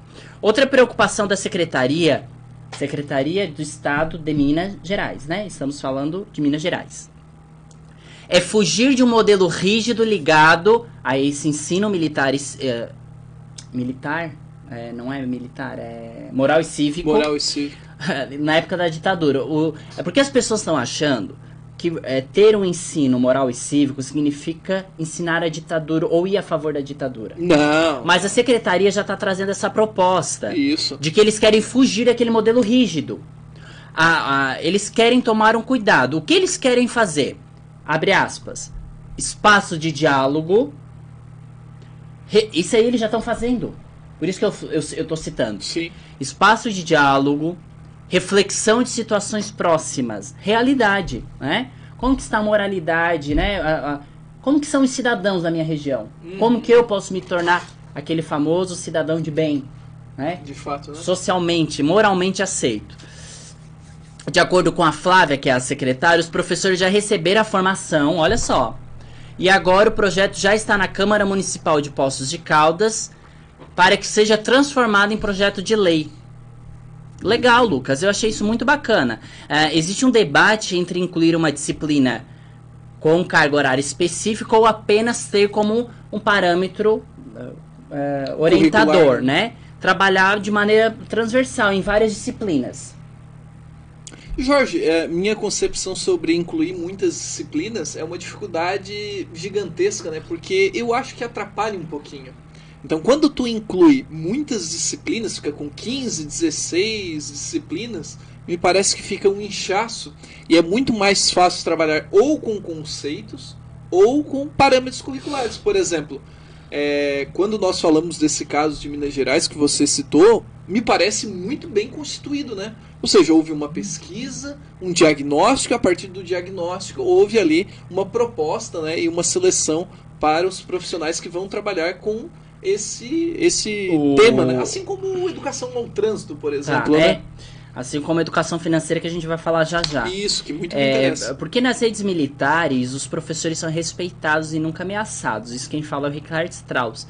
O pai é filho de... Deixa eu te situar, Lucas, e situar as pessoas. Por que ele citou? O pai é filho de militar, foi militar, né? Já fez, eu acho que prestou, acredito eu. Prestasse, né, pai? Pra qual? Que eu sei que tu prestou serviço pra alguma área, não lembro qual que é. Comenta. Ele respondeu ali embaixo, ó. No caso, por que nas escolas militares os professores são respeitados e nunca ameaçados? Ele comentou, tá faltando a disciplina para os alunos. Eu concordo com ele. Na verdade, tá certinho mesmo. Eu acho que e assim, disciplina e educação, na verdade, né? Quando a gente fala aí... Hoje eu ouvi um seguinte comentário. Já que os pais não dão disciplina, a escola tem que dar. Não é assim. Não é assim, não é assim. Não é esse o caminho que está sendo seguido. Escola forma cidadão. Ponto. A escola discute conteúdos. Não, mas forma cidadão. Sim. O cidadão.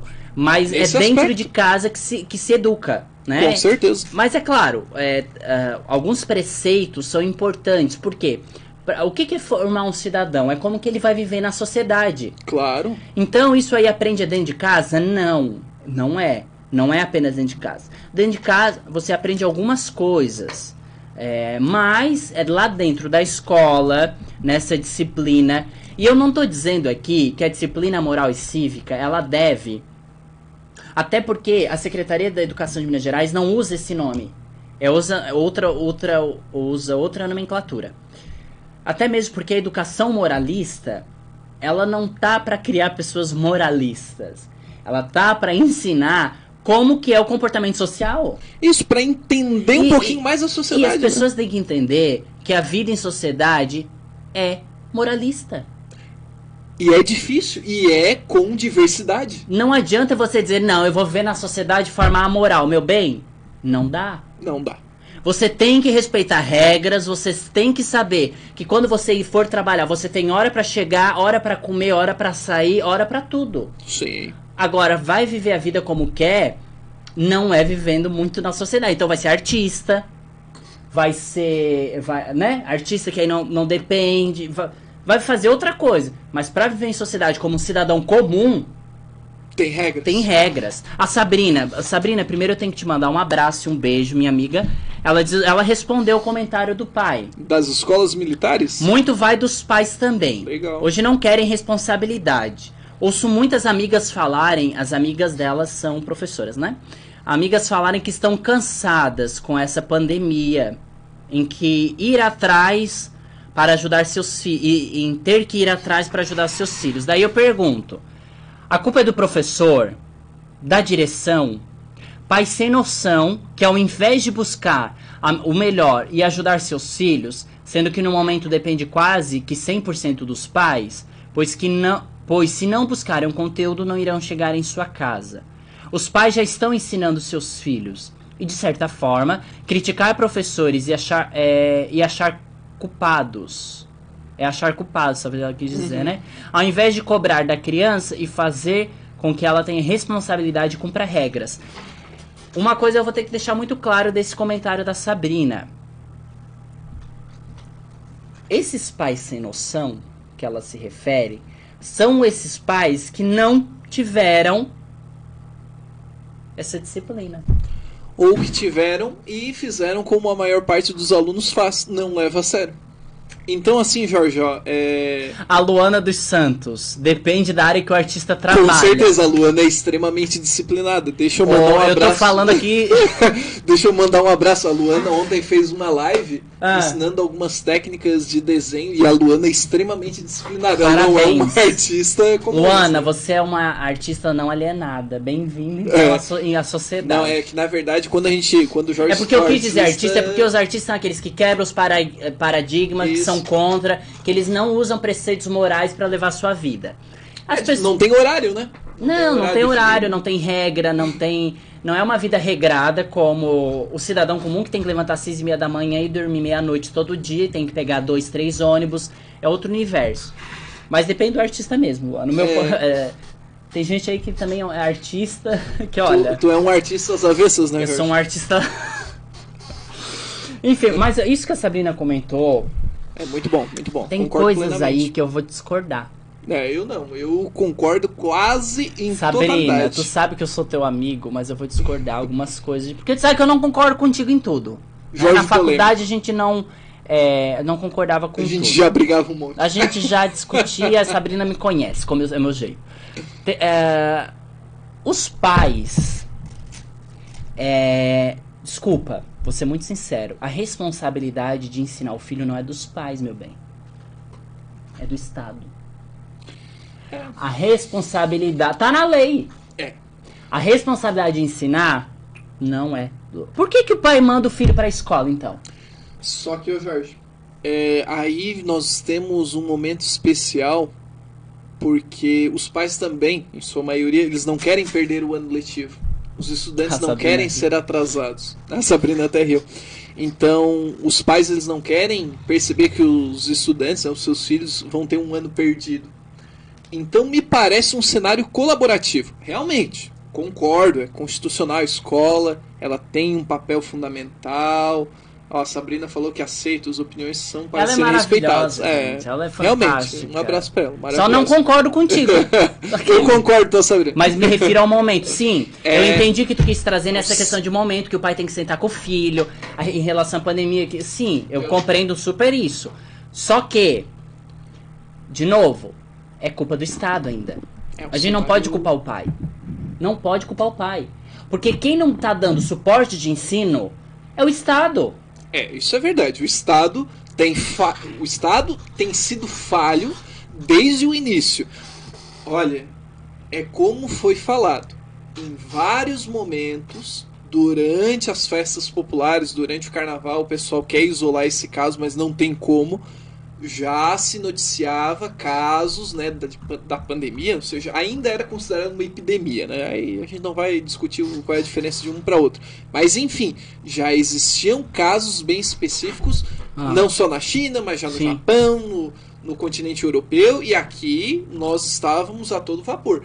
Talvez um pouquinho mais de precaução a nível nacional, né, e claro, os estados participando disso, nós teríamos um cenário diferente. Ao invés de 103 mil mortes, poderíamos ter um cenário muito menor. São 103 mil histórias interrompidas. O Ricardo Strauss diz que a escola hoje, devido ao novo modelo da educação, deseduca a criança. Sim. Eu acho que desde o velho modelo de educação. Para mim sempre foi falido. Agora eu vou te dizer uma coisa. Na época que tinha esse modelo moral e cívico, qual era a criança que xingava professor? Professor não, mas existia uma criminalidade. Existia mas criminalidade assim, comum. Crime vai existir toda a vida. Sim. Eu tô dizendo assim, mas é contado, né? Não sei, Jorge. Pai, me conta aí uma coisa. Eu vou perguntar pro pai. Tu acha... Eu fui do velho, o pai foi do velho. Deixa eu perguntar uma coisa pro pai agora. São Paulo. Quando tu estudava em São Paulo, conta aí como que era. Joga essa. E eu quero te fazer uma pergunta. Sim. Ensino moral e cívico, ele dá autonomia ou ele reprime o estudante?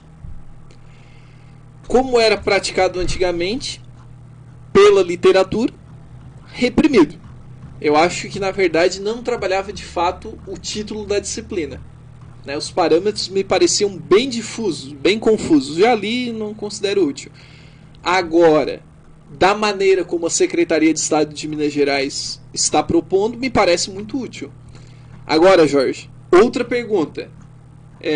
Criminalidade na escola era raro. Isso é de se concordar. Realmente... A Joana coloca que o meu limite termina onde começa do outro. E o que eu vejo de professor reclamando que o aluno passa dos limites... Isso é verdade, é insano. A criminalidade era rara. Mas olha, nós vamos até colocar o seguinte, né? Nesse aspecto concordo com o Ricardo e vamos concordar que a educação que vinha de casa, ela também tinha mais qualidade, então.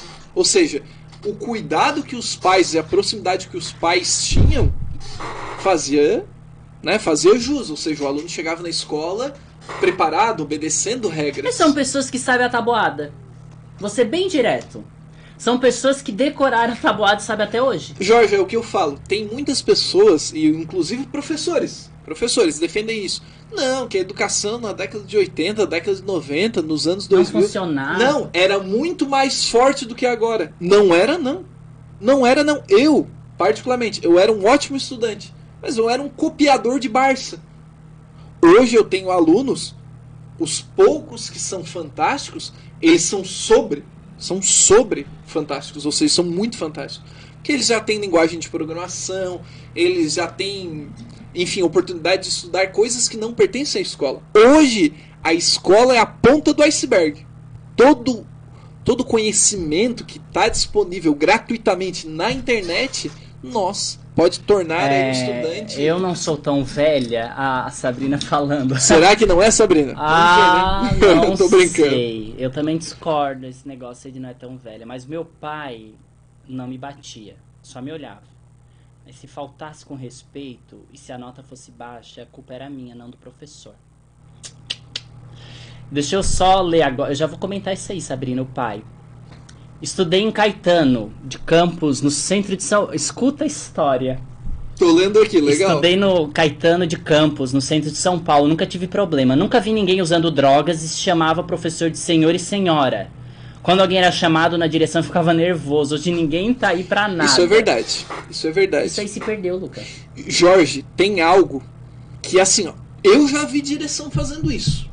Que o Ricardo colocou e é uma das coisas que eu defendo. Sem educação, direito a todos e tudo mais. Vou até curtir. Mas assim, ó, algo que é fundamental. Eu já vi direção de escola expulsando aluno. Aluno que pegou o extintor, vazou o extintor, fez aquela bagunça toda, deixou tá falando gente da no rede hospital. Pública? Da rede pública. Não pode expulsar, tu sabe, né? A direção fez de tudo e tirou aquele estudante da escola. Transfere, né? Transferiu de maneira compulsória. O máximo que pode acontecer hoje é como o Ricardo falou, o cara pinta e borda. E o que vai acontecer com ele? Ele é convidado a se retirar. Tem direção que não. Que vai na coordenadoria, que peita e que consegue. Mas isso é uma dificuldade. O aluno chega na sala de aula chapado, hoje em dia. Eu também não sou muito velho, tenho 30 anos. Na minha época eu também tinha medo de ir pra direção. Hoje em dia, se tu vai falar pra alguém que...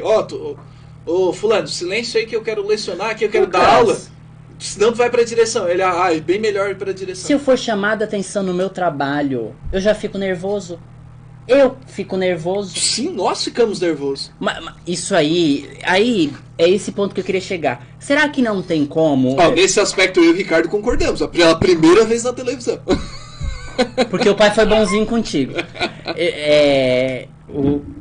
Aí é o que eu queria discutir, que eu acho interessante. Será que não tem como trazer autonomia do aluno junto com o respeito?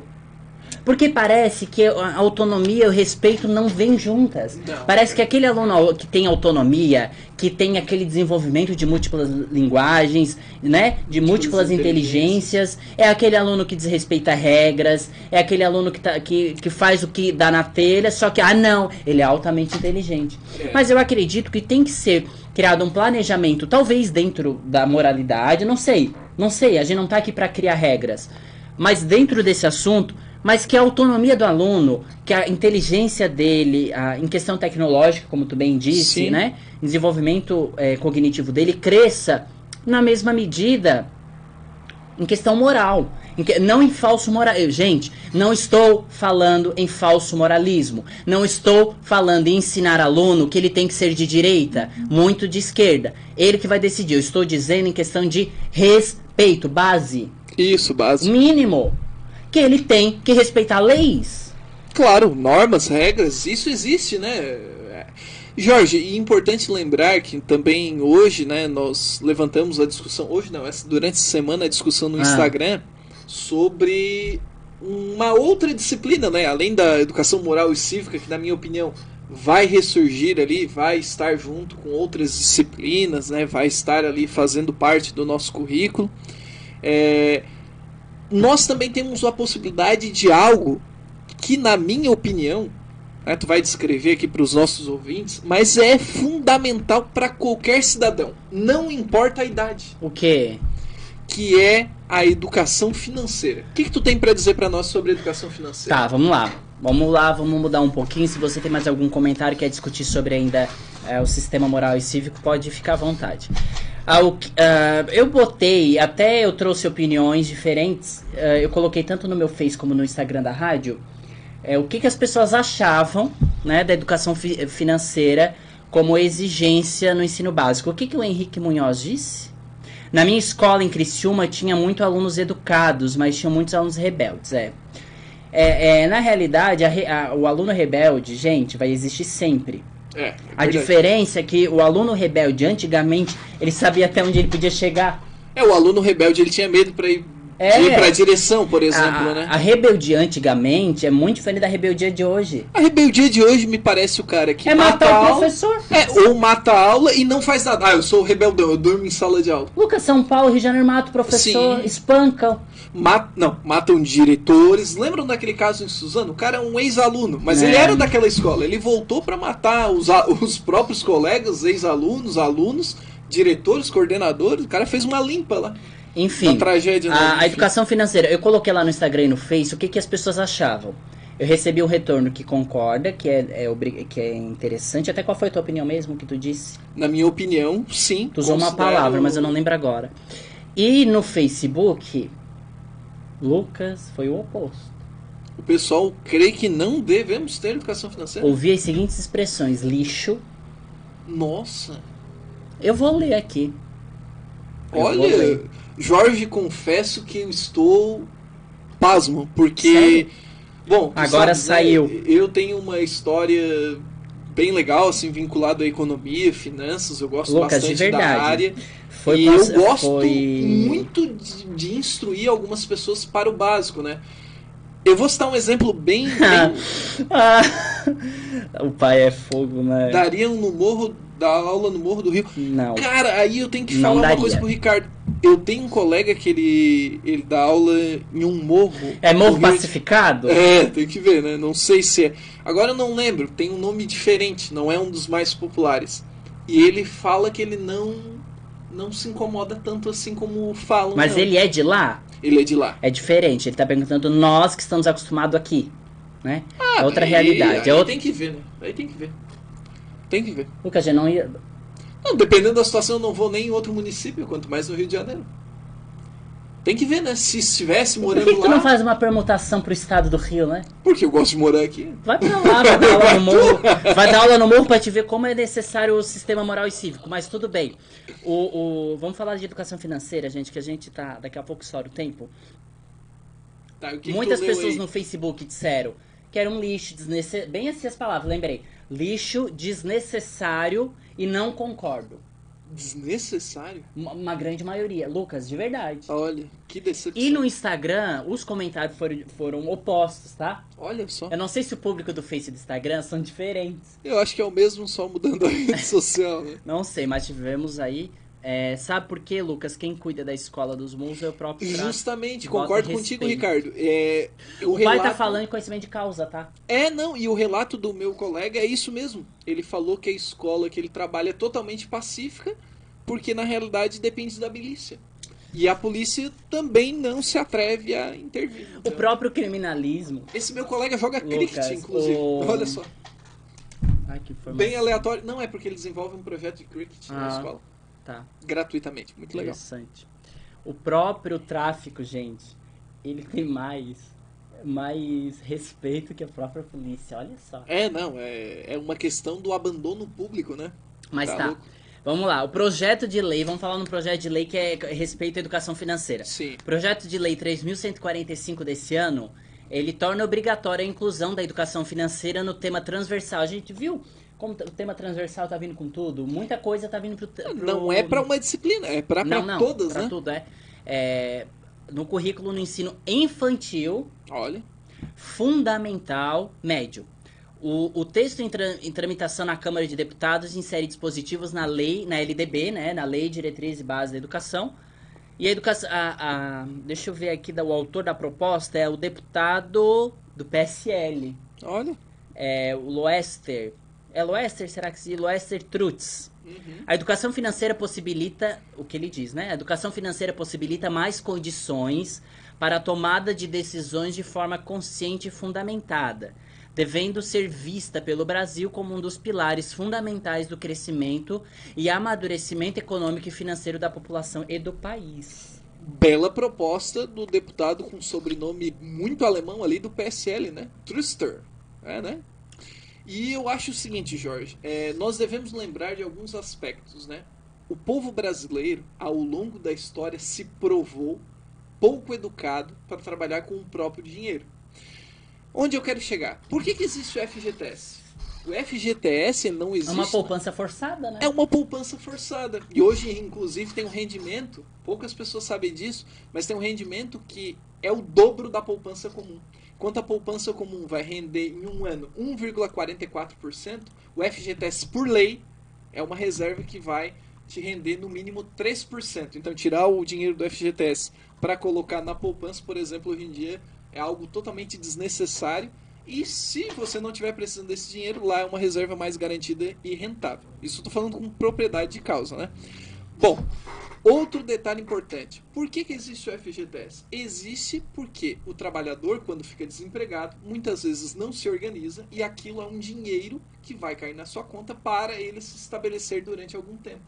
Então, quando nós temos uma proposta desta, eu resgato a história e começo a perceber, claro, ao longo de todo o percurso da educação do nosso país, seja da década de 30, da década de 40, 50, 60, 80, 90, 2000, 2010, 2020, só agora me parece que de fato nós vamos ter uma educação financeira para trabalhar e formar um cidadão consciente da importância do seu dinheiro.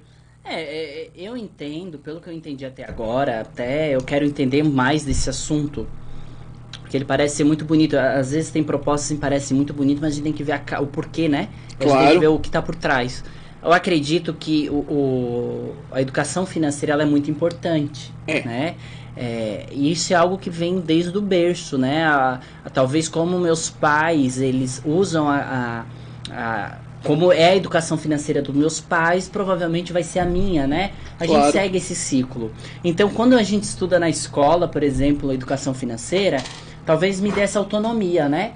De como eu posso ter um progresso financeiro se eu venho de uma família pobre, como que eu posso aprender a mexer, né? com a moeda. Posso colocar uma situação, na verdade, a proposta do deputado, é deputado, né? Deputado. O deputado é muito porque pertinente. É na Câmara de Deputados. Eu tinha entendido o Senado, isso não. Então, bom, enfim, a proposta do deputado é muito significativa porque hoje nós temos um crescimento dos canais de educação financeira no YouTube, canais brasileiros. Nós temos ali o crescimento do canal do Primo Rico, nós temos o canal da Natália Arcuri, que é o Me Poupe, que é mais ligado ao humor. Parabéns, Natália. Natália Arcuri é fantástica. Primeiro realmente. Milhão. Nós temos o Gustavo Cerbasi e nós temos pessoas que não necessariamente falam disso. Alguns são acadêmicos, claro, o Gustavo Cerbasi é acadêmico, mas eles falam de uma maneira acessível. E assim, quando eu falo de educação financeira, gente, aí é que mora o perigo. Não é educação bancária, né? Não é preencher um cheque. Não é preencher um cheque. É entender, por exemplo, a dinâmica do cheque especial. De mostrar para um aluno que está trabalhando lá com 18 anos de idade que é muito importante que ele obedeça os limites bancários. que se ele tem R$ 200, o ideal é que ele não gaste os 200. Mas se ele ultrapassar esses 200, ele fica devendo para o banco. E o juro do cheque especial é enorme. Então, assim, Jorge, ó, quando nós falamos de educação financeira, é um trabalho de formiguinha, é um trabalho que é desenvolvido pelas principais nações do nosso planeta em termos de desenvolvimento humano. Quando a gente fala de Noruega, Finlândia, os caras são especialistas nisso. E educação financeira é como tu mencionou, não é só mostrar cálculos básicos. Não é matemática financeira. Matemática financeira já tem. Calcular juro simples e juro composto já se aprende no ensino médio. Se aprende bastante, inclusive. Se fica martelando ali no segundo ano muitas vezes. Morivaldo que o diga. Fica se martelando bastante esse conteúdo. Só que quando nós falamos de educação financeira, é todo esse pacote. É o aluno, né? Quando vai sair da escola, vai ser o cidadão ali, né? Ele entender a importância que o seu ganho, do seu dinheiro, como ele pode investir, como ele pode se desenvolver e quais são as melhores aplicações. Isso é fundamental, é elementar. Eu só não sei como isso vai ser desenvolvido desde a educação infantil, não é? Se bem que tem escolas aí que desde a educação infantil tem inglês, então depende muito. Eu não sei como que vai ser. Eu queria ver até como que é. Eu não li o projeto de lei. Eu não sei se o projeto de lei tem alguma proposta de como vai ser essa cartilha, né? Porque se é em sentido transversal, vai ter que vir alguma cartilha, algum documento, algo de como ele deve ser abordado nas disciplinas, por exemplo. Porque é complicado, Lucas, também empurrar de um lado e deixar outro faltando. Tem que ser um sistema transversal muito bem elaborado. É o que eu coloco. No novo ensino médio aqui no estado de Santa Catarina... vai sair ruim. Senão fica ruim. Também depende de quem desenvolve essa disciplina. É igual o sistema transversal de orientação sexual, né? Sexualidade. Um trabalho meia boca, né? Se for algo mal planejado, vai dar duplo entendimento. Jorge, e outro complicado. Detalhe importante, na proposta do novo ensino médio aqui para o estado de Santa Catarina, uma das disciplinas optativas ali de um dos eixos era justamente educação financeira. Falar nisso, 2 aulas semanais. O novo ensino médio esse ano, como que ficou, né? No Heriberto. Temos um Heriberto Wilson na Próspera, aqui, né? Temos um piloto aqui. Na Próspera, em Criciúma, temos um piloto. Jorge, eu vou ficar devendo até, a gente pode procurar a nossa colega Claudineia, que trabalha lá nessa escola. Né? Isso. Para relatar um pouquinho.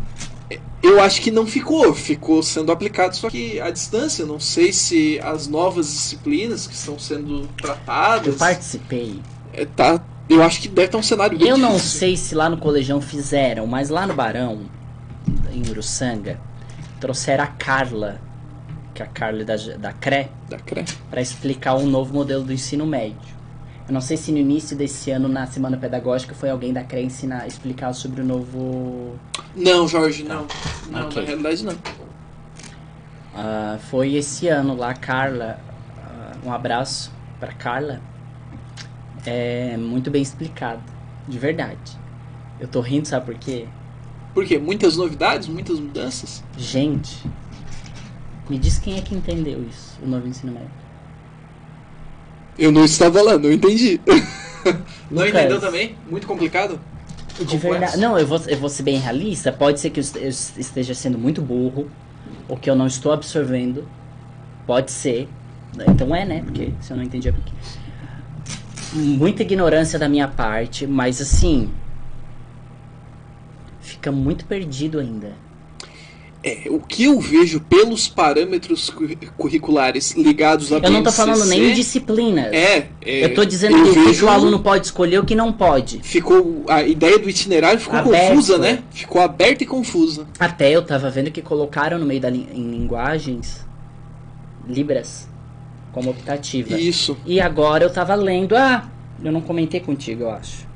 Nem trouxe pra cá, porque eu tô esperando pra ver o que vai dar isso no Senado. A língua brasileira de sinais como disciplina no currículo. Pois é, Jorge. Aí é que eu coloco esse cenário pra ti. Imagina em um currículo. Imagina em um currículo. Libras. Imagina.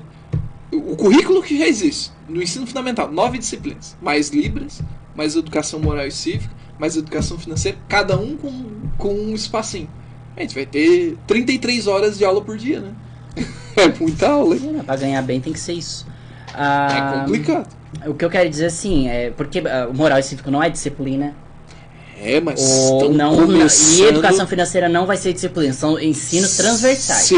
Se for como um parâmetro curricular para ser transversal, sim. Mas existe uma Mas as propostas são transversais. A da educação moral e cívica... É transversal. Inicialmente não era, né? Inicialmente foi uma disciplina. Será que essa proposta... Eles querem, sim, porque... se for transversal, melhor. Primeiro que para começar não tem nem pessoas habilitadas para dar essa aula ainda. Pois é. Então vai ter que ser transversal mesmo. Mas eu tô dizendo de Libras, eles querem colocar como um conteúdo obrigatório. Eles querem botar no currículo. Como mais um idioma, tipo mais um inglês. Idioma, tipo inglês. Uma disciplina. Na realidade, isso já era algo que é de tempo, tá? Essa discussão. Nossa, antigo, E né? parece que levaram pro Senado novamente. Eu quero até ver essa semana se vai ter alguma discussão a respeito, ou o que vai dar disso, para até trazer uma notícia agradável. Porque isso vai garantir algumas efetivações legais para profissionais que querem trabalhar nessa área, vai trazer mais oportunidade de trabalho, vai trazer mais oportunidade de aprendizado, dentro do idioma, para aprender um novo idioma. É um idioma que é importante. É o nosso segundo idioma no Brasil, né? O idioma mais oficial, né? No país. Mas eu não sei o que o Senado vai pensar. Claro, para esse ano não. Mas eu tô dizendo o que eles vão almejar. Porque esse governo aí, ele é muito favorável a Libras, né? Verdade. Embora foi o Lula que sancionou a Lei 10.436, que é a Lei da Libras, não é? O pai riu quando eu falei mais concurso. Vai chamar professor, o sistema de ensino público é por concurso, não adianta, não é privatizado. Porque em escolas privatizadas já tem, né? Educação igual, infantil com na Libras. realidade é igual funciona os bombeiros, a polícia, né? Todos por concurso público. Se for aprovado no Senado disciplina obrigatória, tem que chamar professor. E como é que o sistema público chama professor? Ou seletivo ou concurso. Ou professor seletivo ou concurso, né? Ô Jorge, colocando uma situação sobre Libras, né? Nessa temática, não sei se a Carla abordou, mas no documento que veio no final do ano passado, Libras aparecia como um dos componentes de linguagens. Ou seja, o aluno que optasse ali no... Libras 1 e Libras 2 tinha. Isso mesmo. Ou seja, no mínimo, me parece que faria 2 anos de Libras. Pelo que eu entendo, né? Porque ali me parece não seria que... semestral? Pelo que eu entendi, seria anual. Anual, mas posso estar equivocado. Prometo pegar esse documento, que eu acho que já foi reformulado, para dar uma analisada. Como não era a pauta hoje, mas é algo que eu me lembro. Assim como estava ali a educação financeira, aprofundamentos em atividades de química e física, tinha isso também, né? Enfim, cada um dos itinerários, né? Mas voltando à questão da educação financeira, assim como ocorre com outras temáticas importantes, eu acho que deve ser trabalhado de maneira transversal sempre, né? Sim. Claro, não é o caso de Libras. Libras deveria ser obrigatório, de fato, né? Pelo menos uma aulinha semanal ali para todas as séries, pelo menos, né? Pelo menos, para daí até ampliar a carga horária. E outra coisa que eu sinto falta, Jorge, esses temas transversais, eles poderiam ser trabalhados nas escolas através de clubes, que são modelos que existem nos Estados Unidos, existem no Chile, existem na Argentina. Ou seja, o aluno estuda de manhã todo o currículo básico, né? Todo o currículo obrigatório, mas se ele quiser aperfeiçoamento em determinadas áreas, a escola fica disponível e aberta para ele se desenvolver. É xadrez, é esporte, é Libras, é espanhol, enfim, francês, latim, cirílico, russo, enfim, o que ele desejar. Não, mas brincadeiras à parte, enfim, a escola deveria oferecer uma gama, né, de ações para ele desenvolver ali. Poderia ser... Tem uma disciplina que está ressurgindo e alguns municípios aqui da nossa região já existe essa disciplina consolidada, que é o empreendedorismo. Ou seja, para deixar bem claro que o caminho perfeito não é sair do ensino básico, partir para uma faculdade e trabalhar. Pode ser empreender. Então, claro que é um pequeno passo, né? Não estou dizendo que automaticamente desenvolvendo uma disciplina assim todo mundo vai ser empreendedor. Não é isso, né? Mas, enfim, são ideias para novas disciplinas que de fato poderiam mudar e dar uma cara amistosa e mais interessante ao currículo, né?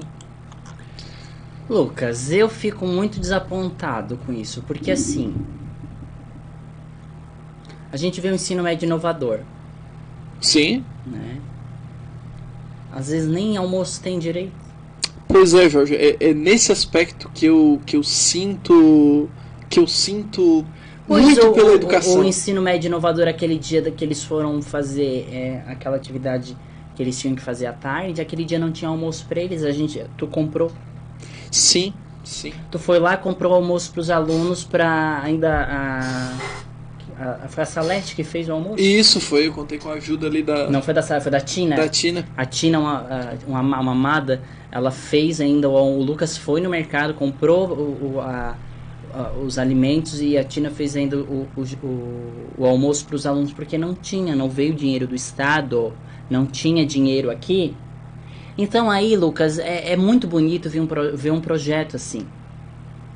O novo ensino médio, olha que projeto bonito. É. Só que assim... Nova BNCC. Sempre tem um novo... Falar nisso... Otimizando o ensino. Falar nisso, parece que teve reunião sobre a nova BNCC com a Unesc, hein? Com a Unesc. Era a Unesc e... a Carla da Creta estava. Isso. Tinha mais algumas pessoas. O Ricardo Strauss comenta, educação financeira foi ótimo.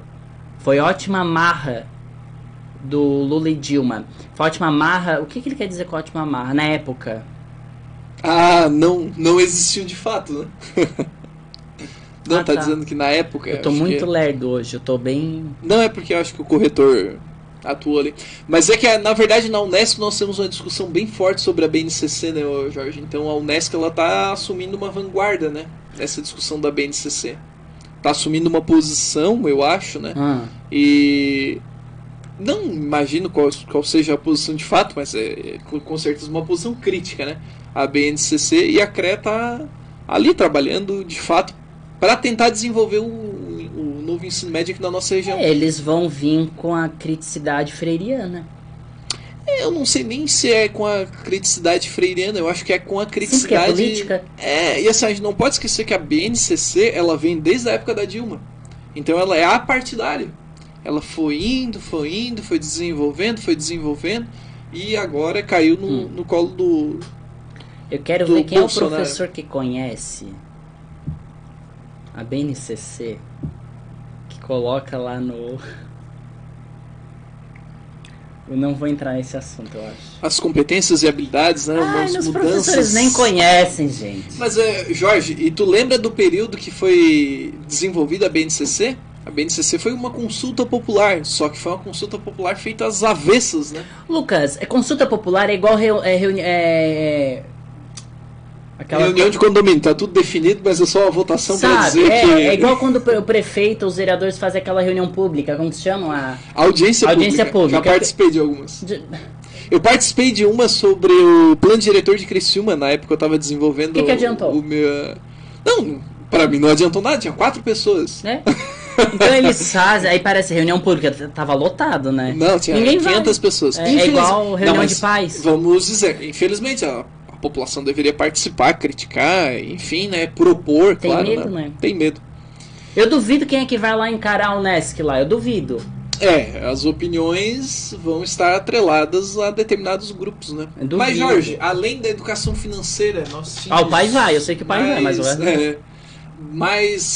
Mais alguma novidade da educação? Tem, na verdade, lembrando, antes que nós esqueçamos de falar, a votação do Fundeb era dia 20. Isso. Foi adiado para segunda-feira, né? Dia 25. Lembrando aos ouvintes que por isso... Não, é terça, né? Isso, terça-feira.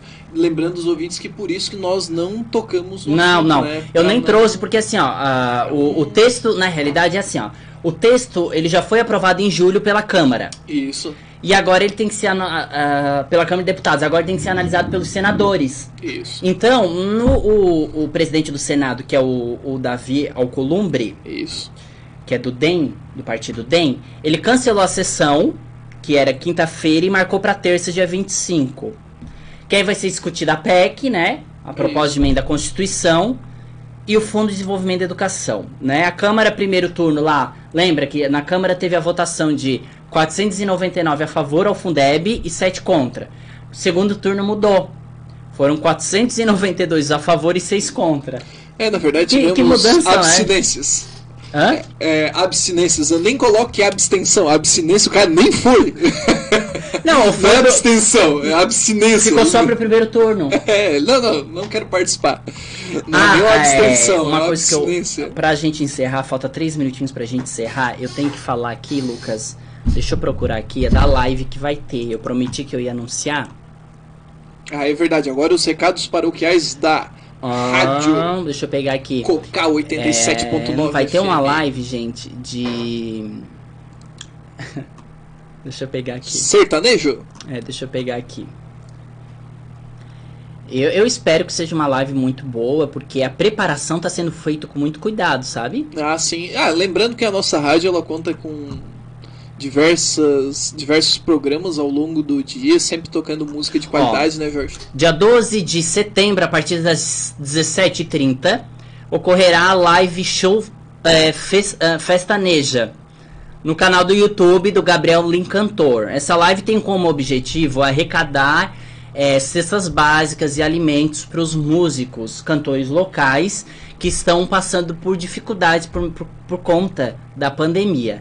E também as famílias necessitadas em toda a região. Tem algo muito comunitário, Lucas. Legal. Gostaríamos, então, de pedir a sua ajuda em divulgação.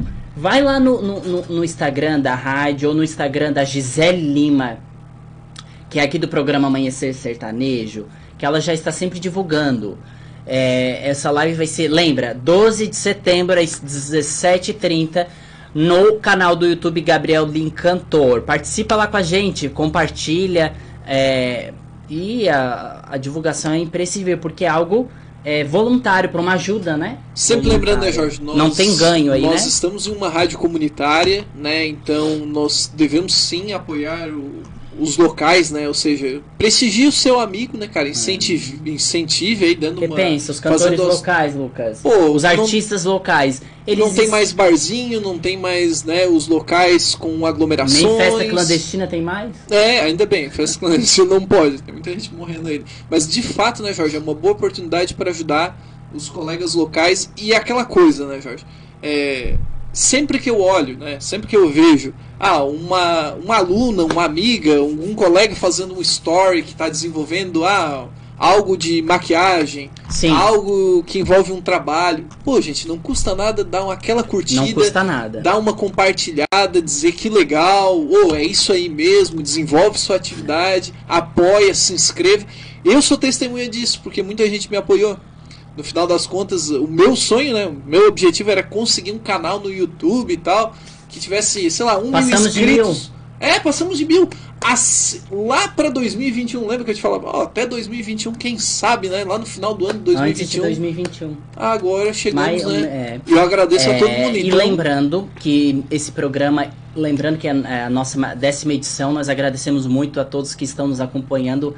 Esse é o 10º programa, ou seja, estamos aqui há 10 semanas. 10 semanas, né? Trazendo sempre novidades. Né? E queremos aí que se expanda, né? Não só 10. Isso. Vamos chegar aí no 20, né, Lucas? 20, 50, 100, quem sabe, né? Enfim, mas você quer assistir esse programa, o de hoje e os anteriores, no canal do YouTube, né, Lucas? Isso mesmo. Agora chegou a hora do jabá dos apresentadores. Vai, então, Lucas. Eu sempre deixo os programas postados lá, né? A gente sempre tenta deixar com o máximo de qualidade. Para quem não conseguiu acompanhar todos os trechos, né? Todos, ou quer ver algum trecho específico, tem lá acesso gratuito. E se inscreva no canal para a gente sempre fortalecer e tornar o Educação em Ação um programa cada vez mais interessante. Temos aqui o Facebook da Rádio 87.9. Vai lá, adicione nós como amigo, nosso Instagram pessoal, temos ali o do Lucas. Lucas.sequinel10. E o meu, Strauss Jorge. E o Instagram da rádio, que é o Educação Ação 20. Então, vai lá, nos siga, nós sempre trazemos notícias durante a semana, trazemos aí postagens e pedimos sempre a sua ajuda para participar e debater, trazer pautas, assuntos que é importante aí para sua comunidade. E em breve algumas novidades no Educação em Ação, né, Jorge? Estamos planejando alguns itens, né, para desenvolver um programa cada vez melhor, então aguarde aí que teremos novidades. Gente, esse foi